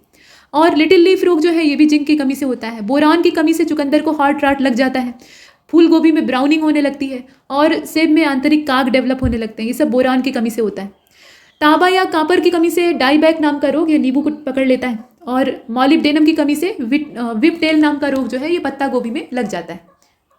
जीव विज्ञान से जुड़े हुए पिछले वर्षों में पूछे गए कुछ प्रश्नों को देख लेते हैं। तो लाइकेन जो कि नग्न चट्टानों पर भी पारिस्थितिकी अनुक्रम को प्रारंभ करने में सक्षम होते हैं, वो वास्तव में किनके सहजीवी होते हैं, तो शैवाल और कवक के वो सहजीवी मतलब साहचर्य से विकसित होते हैं। और इनका साहचर्य इतना सघन होता है शैवाल और कवक का कि हम देखकर दूर से अंदाजा नहीं लगा सकते कि वो दो अलग जीव हैं। दोनों आपस में सहजीविता पर आश्रित होते हैं। एक को आश्रय चाहिए होता है, दूसरे को भोजन चाहिए होता है। इसके बाद देखिए चट्टानी स्तरों पर लाइकेन के विकास को क्या कहा जाता है, तो इसको सेक्सिकोल्स कहा जाता है। और लिटमस अम्ल क्षार सूचक जो है ये लाइकेन से प्राप्त होता है। प्रदूषण संकेतक के तौर पे हम लाइकेन को देखते हैं। लाइकेन प्रदूषण मुक्त स्थानों पर ही पैदा होते हैं, जहाँ प्रदूषण होता है वहाँ ये नहीं दिखाई देंगे। आयोडीन किससे मिलता है, तो ये लैमिनेरिया से प्राप्त होता है। शैवाल विज्ञान यानी एल्गोलॉजी, इसमें हम शैवाल का अध्ययन करते हैं। स्वपोषित शैवाल होते हैं, मतलब स्वपोषित जैसे हरे पौधे होते हैं वैसे शैवाल होते हैं। पॉन्ड सिल्क के तौर पे हम स्पाइरोगायरा को जानते हैं। और शैवालों के फलने का कारण क्या होता है, यहाँ पे फलने नहीं बल्कि फैलने की वजह होनी चाहिए थी। तो इसका कारण होता है सुपोषण यानी यूट्रोफिकेशन की घटना, जिसमें कि पानी में पोषक तत्वों की मात्रा, जो कि ज़्यादातर उर्वरक से प्राप्त पोषक तत्व होते हैं, खाद वगैरह का अवशेष, तो ये बढ़ने लगती है। और इसकी वजह से शैवालों का और इस तरह की जो घास फूस झाड़ी झंखाड़ वनस्पतियाँ हैं इनका विकास पानी की ऊपरी सतह पर होने लगता है। और पानी का ऊपर का जो सरफेस है वो पूरा कवर हो जाता है, इससे सनलाइट अंदर नहीं जा पाती और अंदर ऑक्सीजन और अन्य तत्वों की कमी होने लगती है, तो ये नुकसानदेह। इसके बाद देखिए कुछ किसमें मुख्य चरण युग्मोद्भिद यानी जो जिमेटोफाइट्स होते हैं वो पाए जाते हैं, तो ये ब्रायोफाइटा है, यहाँ आप देख रहे हैं। इसके बाद आगे चलते हैं। प्याज में जो खाने योग्य हिस्सा है उसको मांसल पर्ण कहा जाता है, उसकी परतें। और प्याज में खाद्य पदार्थ किस रूप में संचित होता है, तो सेलुलोज के रूप में होता है। हरे पत्ते का प्राथमिक कार्य इसमें से क्या नहीं होता है, तो खाद्य और जल का चालन। खाद्य और जल का चालन ये जाइलम और फ्लोएम उत्तक करते हैं, ये आप जानते हैं। अब एक वास्तविक फल को हम किस चीज़ से निर्दिष्ट कर सकते हैं, ये सब प्रश्न के फॉर्मेट में दिया हुआ है और ऐसे ही प्रश्न आयोग ने पूछे थे। तो जब पुष्प का केवल अंडाशय फल में विकसित होता है तो इसको हम कहते हैं कि ये वास्तविक फल है। जब एक एक अक्ष या तने पर पत्तियों की व्यवस्था को क्या कहा जाता है, तो इसे फाइलोटैक्सी कहा जाता है। एक अक्ष या तने पर पत्तियों की व्यवस्था जो होती है इसको फाइलोटैक्सी कहते हैं। घटपर्णी के भागों में कौन सा एक घट के रूप में रूपांतरित होता है, तो उसका पत्ता होता है। वो घड़े जैसी संरचना बना लेता है और वो कीड़ों को अपनी ओर आकर्षित करता है क्योंकि उसे नाइट्रोजन चाहिए होती है। इसके बाद देखिए पौधे जो है वो ऊपर कैसे चढ़ते हैं, तो उनका जो प्रतान होता है उसके सहारे वो ऊपर चढ़ते हैं। वो अंकुश जैसा होता है, वो आगे की ओर बढ़कर जो आगे ऊपर की ओर दिखने वाली चीज़ें हैं उनको लपेट लेता है। इसके अलावा फूलों का अध्ययन कहाँ किया जाता है, तो उसको एंथोलॉजी कहा जाता है उस स्टडी को। और जीव चक्र की दृष्टि से पौधे का सबसे महत्वपूर्ण हिस्सा फूल होता है। उभयलिंगी पुष्प जो है उनमें संबंध किससे है? तो उभयलिंगी पुष्प में पुंकेसर और अंडप जो है वो दोनों पाए जाते हैं, मतलब द्विलिंगी पुष्प में नर मादा अंग दोनों ही उपस्थित होते हैं। फूल गोभी के पौधे का सबसे उपयोगी हिस्सा कौन सा होता है? तो इसका जो ताजा पुष्प समूह है वो होता है। और वोल्फिया जो है ये सबसे छोटा फूल है और सबसे बड़ा फूल है रेफ्लेशिया, जिसकी की गंध जो है वो सड़े मांस जैसी होती है। और परागण जो है ये स्टिग्मा तक मतलब परागण की जो प्रक्रिया होती है, पॉलिनेशन का प्रोसेस होता है, उसमें होता क्या है कि पराग कोश से स्टिग्मा तक पराग का संचार होता है। इसी प्रक्रिया को कहते हैं परागण। इसके बाद देखिए हवा के परागण, हवा द्वारा जो परागण होता है उसको क्या कहा जाता है? तो इसको एनिमोफिली कहा जाता है। पक्षियों द्वारा जो परागण की प्रक्रिया की जाती है उसको ऑर्निथोफिली कहा जाता है। बाकी कीट पतंगे तो करते ही हैं। आभासी फल यानी फॉल्स फ्रूट का उदाहरण जो है वो सेब है। और फलों का वह प्रकार जिसमें लीची को रखा जा सकता है तो वह नट कहलाता है। टमाटर एक फल है और शहतूत जो है वो एक संग्रहित फल है। लीची का जो मांसल एरिल होता है उसको हम लोग खाते हैं, जो कि बीज को चारों ओर से ढका हुआ होता है। टमाटर में गूदेदार थैलेमस को खाया जाता है। और पुष्पी पौधों में बीज जो है वो बीज पत्र से ढके हुए होते हैं। किसी वनस्पति उद्यान में सीधा प्रकाश जो है ये किस पर प्रभाव नहीं डालता है? मतलब किस पर प्रकाश का सीधा प्रभाव बिल्कुल नहीं पड़ता है? तो निषेचन की प्रक्रिया पर नहीं पड़ता है। निषेचन के बिना अंडे में भ्रूण का बनना क्या कहलाता है? तो अनिषेचक जनन कहलाता है। अलैंगिक प्रजनन का एक प्रकार जो है इसमें से कौन सा नहीं है? तो यहाँ पर 4 विकल्प तो है नहीं, लेकिन आपको वो बता दिया गया जो नहीं है, तो परिनिषेचन। इसके अलावा युग्मक संलयन के परिणाम स्वरूप क्या बनता है? तो द्विगुणित युग्मनज का निर्माण होता है। लाइकोपिन की वजह से टमाटर में लाल रंग पाया जाता है। गाजर का जो नारंगी रंग होता है वो कैरोटीन की उपस्थिति की वजह से होता है। पपीते का पकने के बाद जो पीला रंग होता है वो कैरिका जैंथिन की वजह से होता है। मिर्च में जो तीखापन होता है वो कैप्सिसिन की वजह से होता है। और सिनकोना का जो औषधि देने वाला हिस्सा है वो इसकी छाल होती है, मलेरिया की दवा होती है। कौन सा कारक बीजों के प्रकीर्णन के द्वारा पौधों के प्रवर्धन में योगदान नहीं करता है? तो कवक। और धनिया में जो उपयोगी अंश होता है वो उसके सूखे फल होते हैं और पत्ते होते हैं। जब तक हरी रहती है तब तक पत्ते, और जब सूख जाती है तो उसके जो फल बचते हैं गोल गोल, उसका इस्तेमाल मसाले के तौर पर किया जाता है। केसर का मसाला जो है उसको प्राप्त करने के लिए पौधे का कौन सा भाग इस्तेमाल मिलाया जाता है? तो उसका वर्तिकाग्र, मतलब एक बड़े लंबे चौड़े कई हेक्टेयर या कई बीघे में फैले हुए खेत में पूरा आप केसर बो दीजिए और आपको सिर्फ एक छोटी सी टोकरी में जो मूल केसर का उत्पाद है वो प्राप्त होगा। इतना ज़्यादा इसमें छोटा दायरा होता है, लेकिन उतना ही मुनाफा भी होता है, मतलब ये महंगा उसी दाम में बिकता है।